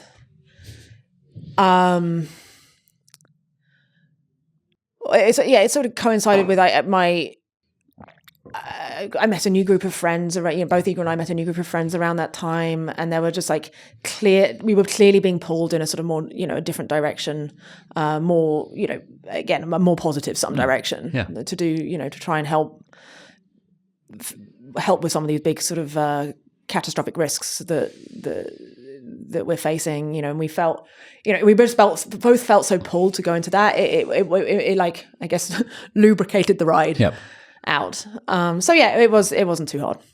How much was money a decision in terms of like deciding what you needed to do next? Or like, had you made enough from poker to just not have to work? Like, what was the vibe? Yeah, I mean, certainly not enough to like retire from, but enough to be like, I can take a year or two and breathe. Right. Yes. Okay. Take a couple of years to breathe. And think about, what's the next thing. Yeah. And actually this coincided another thing that made it easier. I started giving talks as a sort of, a way of disseminating the thinking lessons that poker had taught me. I gave a TED talk, and turns out that you do a TED talk, it's a really, really good sizzle reel for companies, to show companies, hey, look, I can talk about this stuff. Would you like me to come and talk to your employees or to your clients? Yes, we would, and we'll pay you some money. So simultaneously, my speaking career started sort of taking off, and I guess as a public intellectual, whatever you want to call it. Yeah. That again helped soften the blow, because I could I still could sort of somewhat have the hat of I'm a pro poker player, but without actually having to play, and instead actually doing something more useful. Again, much more useful. Yeah. It's much more positive, some use of the sort of the game. So over the last few years, it seems like you've taken a big interest in AI in particular, or potentially over the last few months. I've just seen a few YouTube videos, and you've mentioned it in interviews and on socials. How did the interest in AI start? I mean, it started, I guess, around, when I first learned about effective altruism, and, you went on a reading spiral of all the different sort of directions that you can take, because, there's so much. What's so cool about the effective altruism community is that there's like very little agreement, because it's so difficult. We don't even know what correct moral framework is. Is it deontology? Is it virtue ethics? Is it utilitarianism? We don't know, but let's try and figure it out. And so, some people come to the conclusion that actually the most effective thing we can do is like global health in the world's poorest countries, poverty alleviation. Really strong arguments for that. There's really strong arguments that actually, the same amount of money can save 1,000 times as many animals from like a life of torture on a factory farm. There's a strong argument for that. There's also a strong argument that actually the best thing is, it seems like there's a growing probability that we go extinct from our own technologies over the next century. So actually that's the most high expected value thing you can do. And there's so much disagreement amongst that. So in reading all of the arguments for these things, one that pops up is like, we seem to be on this inexorable march of creating more and more powerful artificial intelligence. And there's a possibility that if you do successfully build something that by definition is super intelligent, is much more orders of magnitude more intelligent than any of us, that for the same reason, even though a chimpanzee is much physically stronger than a human, we can just draw a fence around it and control it because we're much smarter. It will be able to, it will be able to do things and predict things that we couldn't even dream of. So we're essentially creating a kind of alien god. And that's like the most high stakes thing that's ever happened on Earth. We should probably, even if we think it's only a small chance of happening, we should probably spend at least some resources on making sure that goes well, because there's no guarantee that super, intelligence correlates with like wisdom or kindness or fairness or caring about biological matter even existing, because a super intelligence, an AI lives off silicon. We rely on carbon. So we're fundamentally operating on different substrates. So there's a chance this might not go well. Yep. And even if you think that chance is very, very tiny, considering we're spending like 500 million on lipstick a year, maybe we should just put a little bit, into this. Yeah. So that was sort of what got me thinking. And also, because the other interesting thing about AI as well, it's not all potentially negative. It could be the best thing we ever make as well. It might be the answer to so many of our problems, because so many of these issues that we're facing are our inability to coordinate. There are so many, there's 8 billion of us on this planet, all with conflicting interests and desires, even though on the big picture, we actually all want the same thing. We all want love and an oxygen-rich environment and food and shelter and the hierarchy of needs. But on a short-term sort of day-to-day scale, we all have differing incentives, and we're all playing sort of trapped in different games, whether it's the money-making game or the prestige game or whatever. Yep. And how do we navigate this when we're simultaneously giving more and more power, which could be used for good, but also could be used for massive destruction, to more and more people? So, once you sort of go down the rabbit hole of that, it's hard to see it. It's like this, like, how can we be thinking about anything but this? At least, again, not saying that's what you have to do, but that was my experience. What was I going with that? We were talking about kind of how you first got interested in the AI stuff, Right. I guess through the effective altruism route.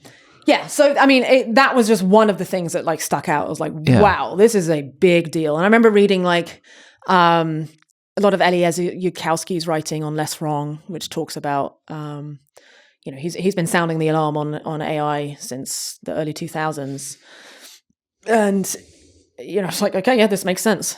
Again, even if we give it a low probability, we need some people to be thinking about it, and especially like even today when people have been talking about AI safety now for years. The ratio of like money that's spent on pure progress versus safety is like 500 to 1. Yeah. Certainly more than 100 to 1. It might be thousands to 1, frankly. So there's like this huge gap where there's like it's so desperately needed more people working on the sort of the safety side of stuff. What's called the alignment problem, getting it to be aligned with what's good for humanity. And, that's not to say I'm like not knocking any like the companies that are working on AGI development, artificial general intelligence, the ones that are currently leading the charge. Certainly the folks at DeepMind, like they're thinking about this deeply, but they're just one company. There's so many others that are all now trying to be there first. And like what, again, coordination problem. Yeah. How do you they're all playing this game of who can get there. How do you keep the externalities to a minimum, the negative externalities, if everyone's optimizing for speed? Because if, if we don't get there first, they're going to get there first. Yep. And So it's a challenge. Yeah, no, absolutely. I guess, especially it seems like the AI progress conversation has really been kickstarted in the last few months with the whole like GPT-3, ChatGPT type stuff. And now everyone on Twitter is like, oh my God, like now we see the power of AI. Whereas finally people are waking up to it. Space Invaders and like go, okay, fine. But now it's like, oh shit, like this is actually replacing people's jobs and I can ask it a question and it responds like a human. Yeah, it's giving something, because the thing is like the sort of the super intelligence thing, the AGI. Yeah. I mean, it's fair. It is fair to question that it might not even be possible, But what ChatGPT and DALL-E and all of these have shown is like we don't even have to get to AGI to know that this is going to be the most. The AIs we're having now are clearly going to disrupt industry after industry after industry, and it's like at an accelerating rate of change. Yeah. And we are just not reacting fast enough to this in terms of like, if you care about sort of stability to an extent, and we need some degree of stability, like, I'm not saying we should just like stay in lockstep with what we're currently doing. Clearly we need to fix a lot of things, but again, fine line between order and chaos, and we've got to mitigate the chaos direction a little bit. Nice. So we talked at the start around kind of your, I guess, day job being with the Center for Effective Altruism. Is that right? Yeah. Related to? I am, I guess technically I'm an ambassador for Longview Philanthropy, whose main focus is existential risk reduction. how do we mitigate so many of these growing threats, not only from emerging technology, but climate change, environmental destruction, so that the next couple of generations have a world to live in. Yeah. And again, there's a lot of dissent, about are these threats happening in the next 10 years or are they happening in the next 100 years? In my opinion, there's not much difference between the two. I mean, the 10 years affects me personally, but I intend to have children probably. So I would like them to have a life and their grandkids. But it's anyone who says to you, "Oh, we're fine. The next 20 years are fine." Like their head is in the sand. Or anyone who says to you, "We're definitely going to die in the next 5 years," they're a little overconfident. The point is, there's enough uncertainty that it's clearly a big problem. And so, Longview's focus is mitigating these risks. Usually through advising donors on opportunities to what good projects to fund. Another big area that's really should be on all of our minds is pandemic preparedness. COVID is small fry compared to what could potentially be coming, because again we are developing more and more with biotech developments, more and more capabilities that over time will become more and more available to more people. And we are, whether you believe COVID was natural origin or lab leak, doesn't really matter. The point is, at some point, the probability of artificially enhanced or entirely synthesized pathogens is going to be widespread. And, if it falls into the wrong hands, that would be concerning. So, that's another very neglected cause area. Yes. Yeah. Yeah, after I went to the Longview retreat a few months ago, I ended up reading a book, The Bomb by Fred Kaplan, which is about the history of the nuclear bomb and how that's progressed from World War II onwards till now. And that was really scary and sobering as well. Oh my God. It's not fun, is it? My goodness. I don't want to go back to my Disney film. Yeah. Exactly. Just play some Ed Sheeran. Yeah. Good times. And it's... The trouble is with when you mention existential risk, the first thing people's minds go to is asteroids, super volcano. Yep. I'm I wish it was just those. Those are the easy ones because they're coming from a single source. It's okay, there's an asteroid coming, right? Get together, everyone. We got to build a thing, lasers, whatever the technique. At least it's a physical thing and a single point that you can work on. Even something like a super volcano would still feel probably a bit easier than the other risks that are coming from coordination failure. Yeah. And these these unhealthy competitive pressures. Yep. Those are the hard ones. And that's what we need, as many people thinking about how to we need a hive mind solution, essentially, because it's a hive mind problem. Yeah. So let's say someone's listening to this and they're like, damn, this is really important. What are some kind of actions that people, normal people, can take? I mean, probably the first thing I would recommend is just to read, to try and understand the problem as best possible, or listen to some good people, some good podcasts aside of this one, obviously, to recommend, and aside of mine that will be coming out hopefully soon, are the 80,000 Hours podcast. Absolutely incredible, really sort of very, very deep dive on sort of individual problems that seem to be, very high stakes, with leading experts. And then some like general thinkers that have informed so much of my thinking, especially over the last few years. Daniel Schmachtenberger, don't know if you've heard of him. Jordan Hall.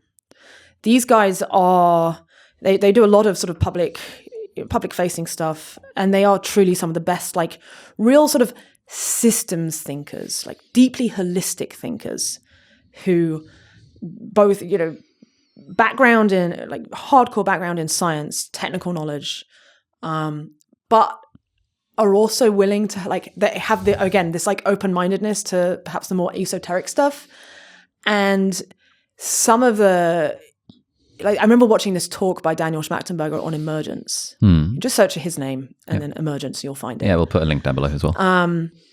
And that sort of was like, it was again a little light bulb moment. I was like, ooh, there's something here. But just listen to honestly any of his interviews, particularly around civilizational risk.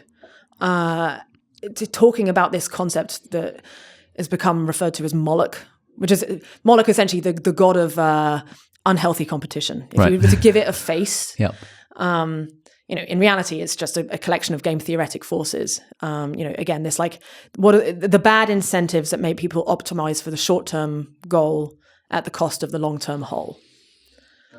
So a good example of Moloch would be, in terms of like a bad system design, is like you're in a stadium and everyone's watching a football game. Everyone's sitting down, so it's kind of like a static state. Everyone's reasonably comfortable, but then someone near the front, actually they just want a little bit of a better view, so they stand up to just get themselves that short-term edge over everyone else. But because of the design of the system, that forces the people behind them to stand up. They have a choice. Like if they want to continue sort of playing the game and watch, in this case, continue watching the game, they have to stand up too, but then they screw the people behind them and so on until, that one person's sort of selfish action causes everyone to have to stand up. And there's no way for everyone to then sit down again without some like God's eye view, like magical coordination, someone over the tannoy say, hey, everyone sit down. So that would be an example of like a Molochy system where it's very easy to it's like a ball perched on top of a hill. Yep. It's not in an equilibrium where it's in the bottom where it's like stable. It's actually a very unstable equilibrium, and it just takes a little nudge from like one slightly selfish act for the whole thing to fall down. And unfortunately, that's how so many of our systems are designed. They're not in a stable equilibrium at the bottom of a hill. They're like precariously balanced, and so that's sort of one definition of Moloch. Right. And then another way of thinking about this like unhealthy competition thing is like the sort of mindset that gives rise to people doing that. Because again, even with that football situation, if the person at the front had just had a little bit more like awareness and were a little bit less, self-interested and just thought about how how this would affect the entire system, then also the problem wouldn't have happened. So defeating this is the technical word for it is a multipolar trap.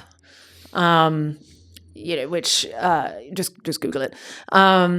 But sorry. The technical term for this thing is this phenomenon is a multipolar trap, but it's a bit of a mouthful. And I like it. There was this really great blog, actually, this is what people should go and read to understand this, blog called Meditations on Moloch, written by Scott Alexander. His website was once called Slate Star Codex. It's now Astral Codex 10. But just Google Meditations on Moloch and read that. That is the best primer to this, these forces of game theory that create so many of these sort of issues in our society. And the same thing applies, as I mentioned before, deforestation. The farmer might not want to cut down the forest on his land, but he needs to make money, and it's the most valuable resource he has. And he's like, well, look, it's only this little patch. Doesn't mean everything else is going to go. But if everyone thinks that way, then it. Yep. And if his neighbor does it, well, now he's definitely got to do it because his neighbor's getting richer. And so it's once you see this thing, once you understand the process behind it, every time you see there's an issue, more often than not, it's caused by this same process. So to create a sort of sustainable society moving forward, we need to figure out how to solve these coordination problems. And so that can come either, I guess, through people becoming more aware of them and their own Molochian incentives or whatever the phrase is. Yes. But then, also systems design, like the tannoy guy being like, hang on, I have the chance to influence everyone. Right. Well, that would be a very top-down centralized approach. But even better would be to just redesign the stadium somehow, and I don't know what that would look like, redesign the landscape of the system so that it doesn't just take one person to defect, essentially, do the selfish action in the prisoner's dilemma, which, this is what it is, right? A multi-way prisoner's dilemma. We need systems that aren't vulnerable to the worst aspects of human nature, because that's while we can definitely raise the sanity waterline and get more people thinking in a more win-win way, in a more less adversarial way. Yep. We're always what is the percentage of psychopaths in the population? It's 1%, right? There will always be people who end up not even necessarily through bad action, bad intent, but just because of their life situation, feel like they have no other choice. So we need to design systems that are robust and that essentially align even the sort of people who only want to act selfishly, align their incentives with the good of the whole. And it's very, very hard to do, but it's not impossible. And that's a long-winded way of saying, like, if you want to dive into that stuff more, I really recommend listening to like Jordan Hall, Daniel Schmachtenberger, because they're like some of the leading thinkers on that topic. Nice. So we talked about, actually, I'm curious about your thoughts on social media. There have been a few kind of Instagram reels that I've seen of yours where you've basically been like, social media is bad, and all of the kind of bad things around social media. I wonder if you can just riff on that for a moment. Yeah. Well, so I guess I started thinking about this because I noticed in myself, just like, I'm so horribly addicted to Twitter. It's a fascinating place, but it's like, it's just like watching a car crash over and over and over. Well, for two reasons. A, because it's like, it sucks you in often with like the areas that you personally care about the most. The algorithm figures out what gets you triggered and will show it to you over and over because, and that's not just true of Twitter, it's true of most social media platforms. And so there's that, but then there's also the like dopamine reward system that it's got going on in terms of like the, how many likes did you get? And so on. And I was like, it started sort of setting off the same red flags that, when I would have like bad days of playing poker where I was like chasing losses or something like that. I was like, oh, this is feeling a little similar. And as well, caring about what my results look like to others. And like, well, am I getting, are people talking about me enough? Or whatever the unhealthy aspects of whether you're playing the fame game or whatever game you're playing. I was like, oh, this is a lot of the same stuff. So I made a video, again, to explain this like Moloch concept. I made it about a year ago called The Beauty Wars, which talked about how on Instagram, I noticed this like explosion in popularity of these beauty filters that weren't around like in certainly 2017, 2018. But all of a sudden, you notice that everyone's pictures were starting to look a little bit better. And I remember playing around with these and inputting a picture of myself, which I liked, but then applied the filter to it where it just like tweaks your eyes a little bit like this, just very subtly. It's hard to put your finger on exactly what it's doing, but it makes you look great. And it's at like the click of a button. And then you look at the original picture, which you loved, next to this new one, and you're like, oh, well, fuck that. This is great. And this is another example of like one of these Molochy processes, because even if even though I was aware of like this whole dynamic, at the time I was trying to grow my Instagram, be a bit of an influencer. I noticed that most of my, if I post a hot picture, it gets a lot more likes than one where I'm like trying to say something intellectual. So there's like an incentive pressure to push more hot pictures. And then, so I'm trying to play that game, and I know that everyone else is using these things, so I might as well. So then I do it, but then, there's an even better one that comes out. And so it creates this race to the bottom scenario, which is like archetypal of Moloch. And so I made a video about that. And it's just much of the same thing, really. It's part of the problem with social media is it reduces the richness and complexity of the human experience down to like these very narrow metrics. And so by definition, it's inherently dehumanizing. Because, I'm sure you've noticed it in yourself, right? You're like, well, how many followers have I got now? And so on. And it's even if you are trying to be as wise and as thoughtful about this as possible, it's such an alluring thing. Because it's such a simple way of measuring success. But that loss of complexity, that reduction of information essentially about ourselves is not healthy. It's not sustainable. And then when you couple this with, the next part in this Moloch series, video series I've been making, which will hopefully be out by this time this video comes out, it's going to be called The Media Wars. The same process is happening within our media. Because, they've always been in a bit of competition, right? Even since sort of the 50s. The competition was much less intense on the media industries, but, the big companies back then. because usually they had their market and it was fairly safe. But then with the internet coming along, which in many ways is wonderful because it actually democratized the ability to speak to people, but it also simultaneously turned up the competition dial. And so now these media companies are having to compete with all these citizen journalists, which is incentivizing them to do, they've still got to try and make money. So all these, the incentives and rewards for being the one who can put out the most clickable headline overwhelm them. And that's why we're seeing this sea of clickbait and, frankly, dishonesty and divisiveness, because that's the other thing. Divisiveness seems to be the most profitable way. Anger is the surefire way of getting clicks. Yep. So it seems like the culture wars, maybe, I don't know if the culture wars were inevitable, but they certainly seem to be a product of this improperly designed system. Because no one designed the internet, no one designed the media industry. It just kind of evolved. But if it carries on the current trajectory it's on, it's not boding well for sort of truth and unity, or like even the ability to make sense of reality. Yeah. What do we do about something like this? It's the $1 trillion question. Yeah. I don't know what the solution is to this, but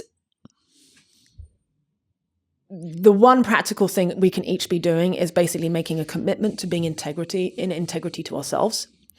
So if we have a belief about something, we should obviously do our best to like navigate the various biases and wants and so on that we will have when we get a belief. But at the very least, make a commitment to only saying what we believe to be true. Yep. Which so many people are not even following. Because it's just like, well, I could spin my title this way, and or if I write my tweet in this way, I know it's going to get more attention. And it's not technically lying; it's just a flair I'm adding to it. Just making a commitment to be like, no, I'm going to, as best I can, minimize that, and just whatever I put out there is as close to what I personally believe to be true. That's a huge stepping stone, because then at least we're honest with ourselves about what we think. And in the people in our immediate network who we know we trust, if you all make an agreement, okay, we're going to do this with ourselves, at least now there's a small cluster of truth. And sounds pie in the sky, but I just think this will be like an emergent thing that if enough people start doing it, then we're going to start seeing something cool and more like grounded in reality arise. So that's step one. And it's actually something practical that we can all do. But beyond that, so I'll hopefully have my, as I said, my podcast will be out by the time this comes out. And I did an interview with Jordan Hall, and we talk a lot about this. So go listen to that, because we go into it in quite a lot of depth. And then perhaps we can sort of utilize some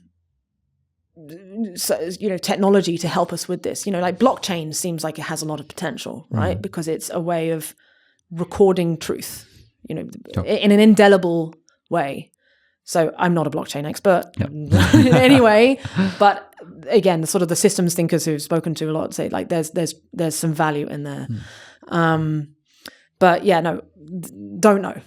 That's part of the reason I'm like talking about this, is just I want smart people who will like, you have a lot of smart people listening to this, to just be inspired and start thinking about it. Nice. Yeah. I can't begin to think of what the solutions are, but we'll put links to all the stuff. Do you have any ideas?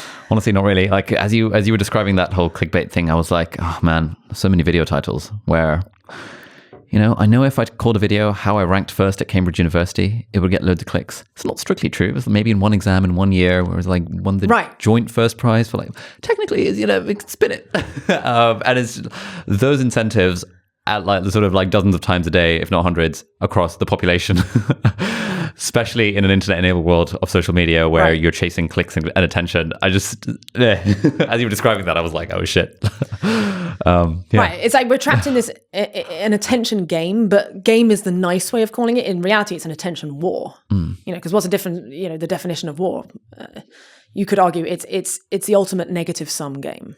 Like, look at the Russia-Ukraine conflict. Russia decided to start this, it seems to me like an incredibly needless conflict. There are no winners. It's just lose-lose the more it continues. So that's what war is. It's the ultimate negative sum game. And by the way, the original definition of Moloch came from an old Bible story about this cult who were like war obsessed and were so desperate to like gain military power, they would sacrifice their children to a burning effigy of this thing in order to get more military might. Oh, wow. Dark as it gets. Yeah. And and then it's sort of like the legend of this thing has like sort of come through, survived through the years. And it was Scott Alexander who first put it into, the Meditations on Moloch blog into like game theoretic terms. And then I've sort of like tweaked the definition. I call it the god of unhealthy competition. But you can think of it as the god of war. And which brings me to talking about solution. Again, no clear answer, but the thing that sort of resonates the most to me is, I was thinking like, okay, so if that's what Moloch is, and let's try and, in my videos, I dress up as it to try and give it a personality because it's such a nebulous concept. Like, how can you make it a little bit more memeable to people so they can understand it? So give it a personality. What would its personality be like? It's like this mono-focused, I will win this, like unable to see what else is going on. Yep. Like, capable at that narrow game, but just like lacking again wisdom. So it's like, okay, if that's Moloch, what's its inverse? Or at least what is something better than that? If Moloch is the god of lose-lose, what's the god of win-win? And so I haven't come up with a better name and just call it win-win. And win-win's vibe, so again, I can only paint it as an aesthetic, but its vibe is, it's fun-loving. It wants to have a good time, but it wants everyone to have a good time. If Moloch's thing is about winning the game, Win-Win's thing is like making sure that the game can continue so as many people can play as many games as possible. And it's like aesthetic is kind of turquoise and purple, and it's a fun time, but it's not like holier than thou. Like it likes to play you want to have a heads up game? All right, let's go.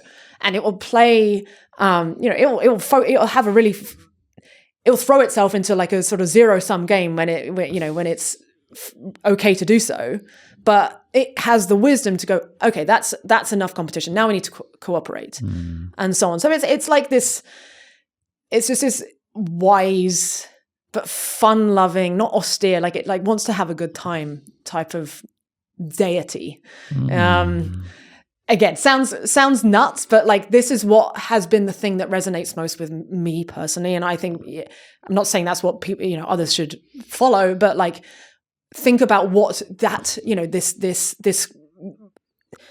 this essence of win-win competition and collaboration looks like to you. And it's, to be clear, it's not opposite of Moloch, because that would put it on the same scale. It's something bigger. It can exist comfortably. Like Moloch can exist in its world. It just knows how to like slap it down when he's that's enough out of you. Yeah, your little arms race there is getting a bit much. Yeah. Stop that. So that's where I've gotten to in this.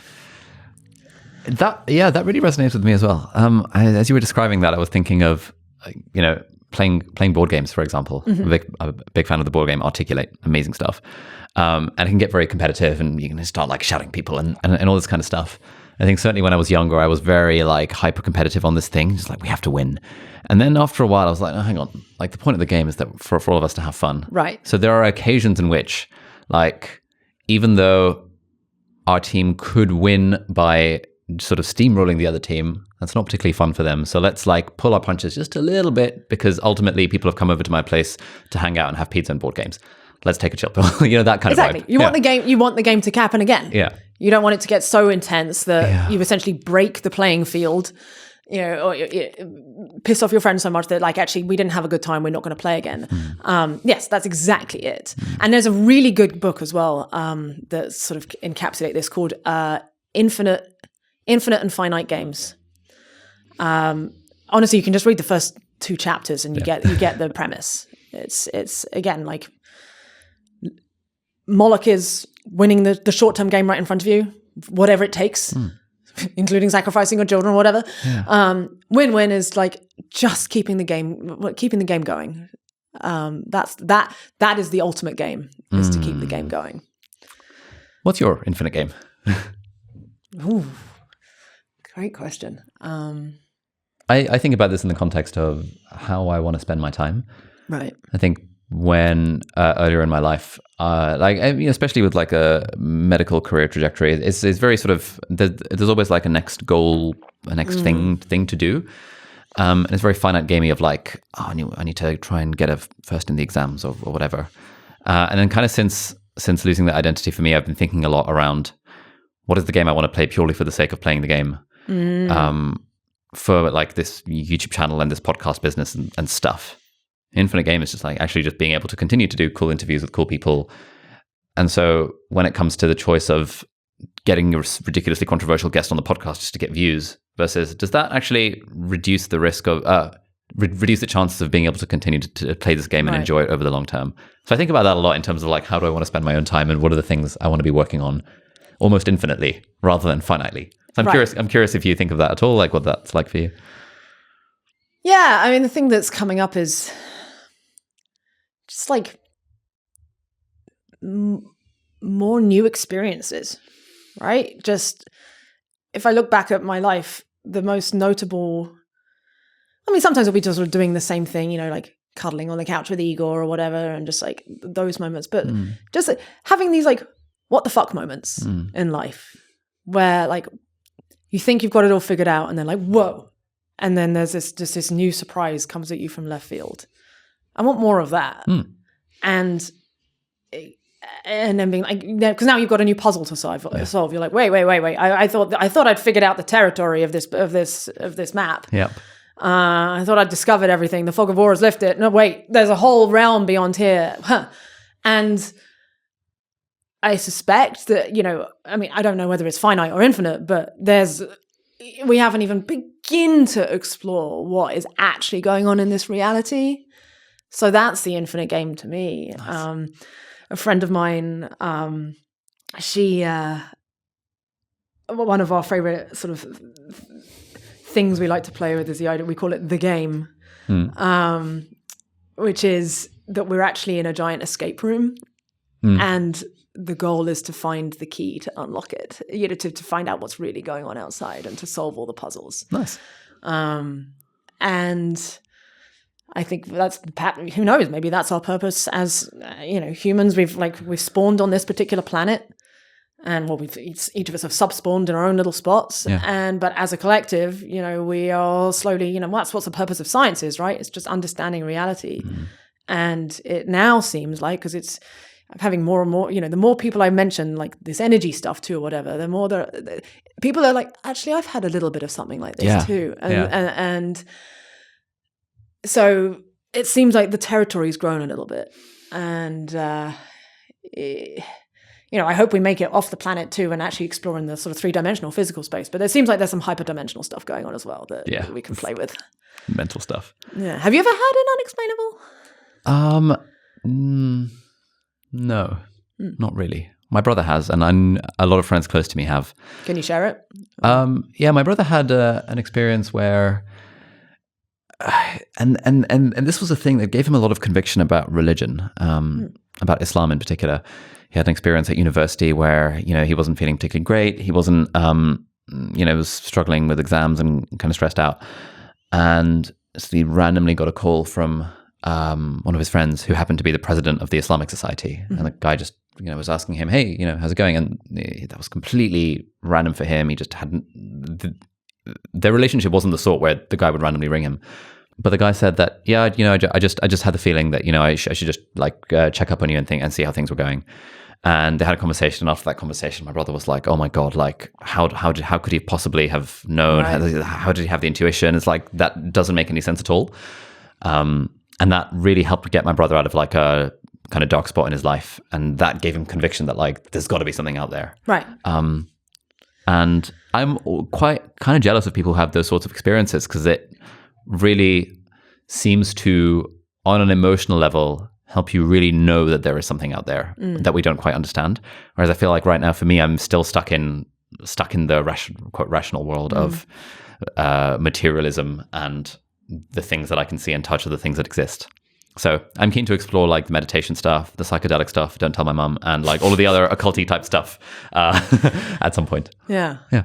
And maybe, I don't know, look more into the religion thing as well. Yeah, no, it's on the. There's clearly, again, TBR, yeah. there's something going on. The fact that shamans independently arose in almost every indigenous tribe who had not spoken to each other, ever, but like diverged millions of years. Well, no, sorry, diverged tens of thousands of years ago, and yet these same things pop up, like where shamans were often like, this seemingly a necessary part of the human experience, and that like monotheistic religion. Okay, that kind of came out from sort of a similar place, but there's clearly something to this. And it also seems somewhat absurd to me that it seems more implausible to me that the universe sprung out of randomness and nothing than like was intentionally created by something. And what's funny is like, so many of the sort of like materialist types are now like subscribing to the simulation argument. That's indistinguishable from religion, actually. Like it's the same. It's just put into like modern day terms. And that's great, so there's clearly like, there's something that we keep converging on, and doesn't mean it's definitely true, but it's worth exploring, and it's okay. It's okay to be agnostic, essentially. Which I imagine most people are these days. Like it's rare to find someone who's so staunchly atheist. Like, it definitely doesn't exist. But at the same time, like I do. The classical biblical definitions of this like all loving God, when you then see all these like terrible things happening, it's like that's hard to marry up. So maybe that definition doesn't quite work as well. But maybe it's like something created it and it was like, oh no, don't do that. Like that's possible. It can still be caring, but like unable to do something. For example, I don't know. Like a simulator presses play on their thing. They can't then be like tweak it necessarily. Who knows? Who knows? Yeah. So much to explore. Liv, thank you so much. This has been wonderful. I'd love to end by just asking for a few recommendations from you. So we've got all these things that we're going to put in the video description and in the show notes. And your latest YouTube video, which will be out by the time this things, your YouTube channel, your podcast, fingers crossed. I have a gym session now, so I'm going to be listening to Metallica as a bit of a gateway drug into metal. Any books that you'd recommend for me and the audience broadly? Fiction, non-fiction, can be anything that you found. Novacine by James Lovelock. It's a fairly nice short read. Nice. He's amazing because he only very recently died, like age 100. Oh, wow. And he wrote this when he was 98. And he was one of the most polymathy, brilliant scientists. He was everything. He was like incredible scientist, made so many, just go read his Wikipedia, it's incredible. So he wrote that. Inadequate Equilibrium, which is technically an ebook by Eliezer Yudkowsky. And then the next one will be, and I haven't read it fully, but I've read parts of it, and I've been very much close to the writing of it. It's by one of my dearest friends, Tim Urban. Oh, yeah.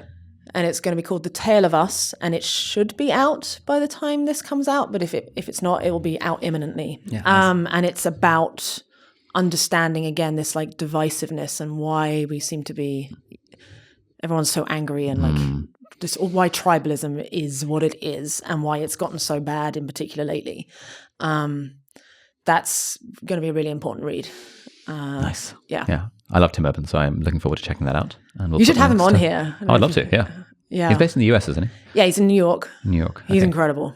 Nice. I will reach out to you for an intro if that's right. When I happen to be in New York, that would be awesome to have him on. Fantastic. And I guess final question is any kind of... We talked about how you'd recommend people learn poker, not necessarily make a living from it, because there's a lot of valuable lessons to be learned there. Anything else in terms of sort of experiences and new things to try out that you would recommend for people? Like, I'm fishing for recommendations for myself here. Like, I want to, this like any activities, any sports, any things that you've done where you think, oh, more people should try this thing, and I didn't really know that this was a thing until I tried it out. Bouldering, climbing specifically. We evolved to be great climbers. Yeah. Human beings, our bodies are actually very, very naturally good for us, good at it. And even though there's a really steep learning curve, like you'll have forearm tightness and like you'll feel like, oh, I'll never be able to do this. Stick at it for a couple of months because your grip strength will come remarkably quickly. And what I love about it so much is it's kind of like physical chess in that it's not just like hammering out weights in the gym, or it's just like pure brawn, or like who can run the fastest. It's you have to like think through your body and learn what your body, how it moves, and it's so dynamic. And particularly in bouldering, like there'll be different problems that are set, and they're literally called bouldering problems. So it's like a puzzle to solve that happens to be physical. So for people who like a bit of intellectual stimulation in their exercise, it's the best. And particularly if you find a partner who you can go with who's like roughly a similar level, then you can like challenge each other a little bit, and you'll also learn together. It's been my obsession now for the last couple of years, and it's so good. It's so fun. It destroys your hands. My hands are a mess, but it's worth it. Nice. Yeah, we've got a bouldering wall next door. Well, fairly close here, by to here, which I haven't checked out yet. So that's inspired me to give it a go. Yeah. Yeah. Well, Liv, thank you so much. Thank you. We'll put links to all of your stuff down in the video description, in the show notes, wherever people are watching/listening to this. Any final asks or recommendations for the audience? Just look for the win-wins in life. And if you have any ideas on how to solve the Moloch problem and make more win-wins, please contact me. Yeah. Amazing. Liv, thank you so much. This has been wonderful. Thank you.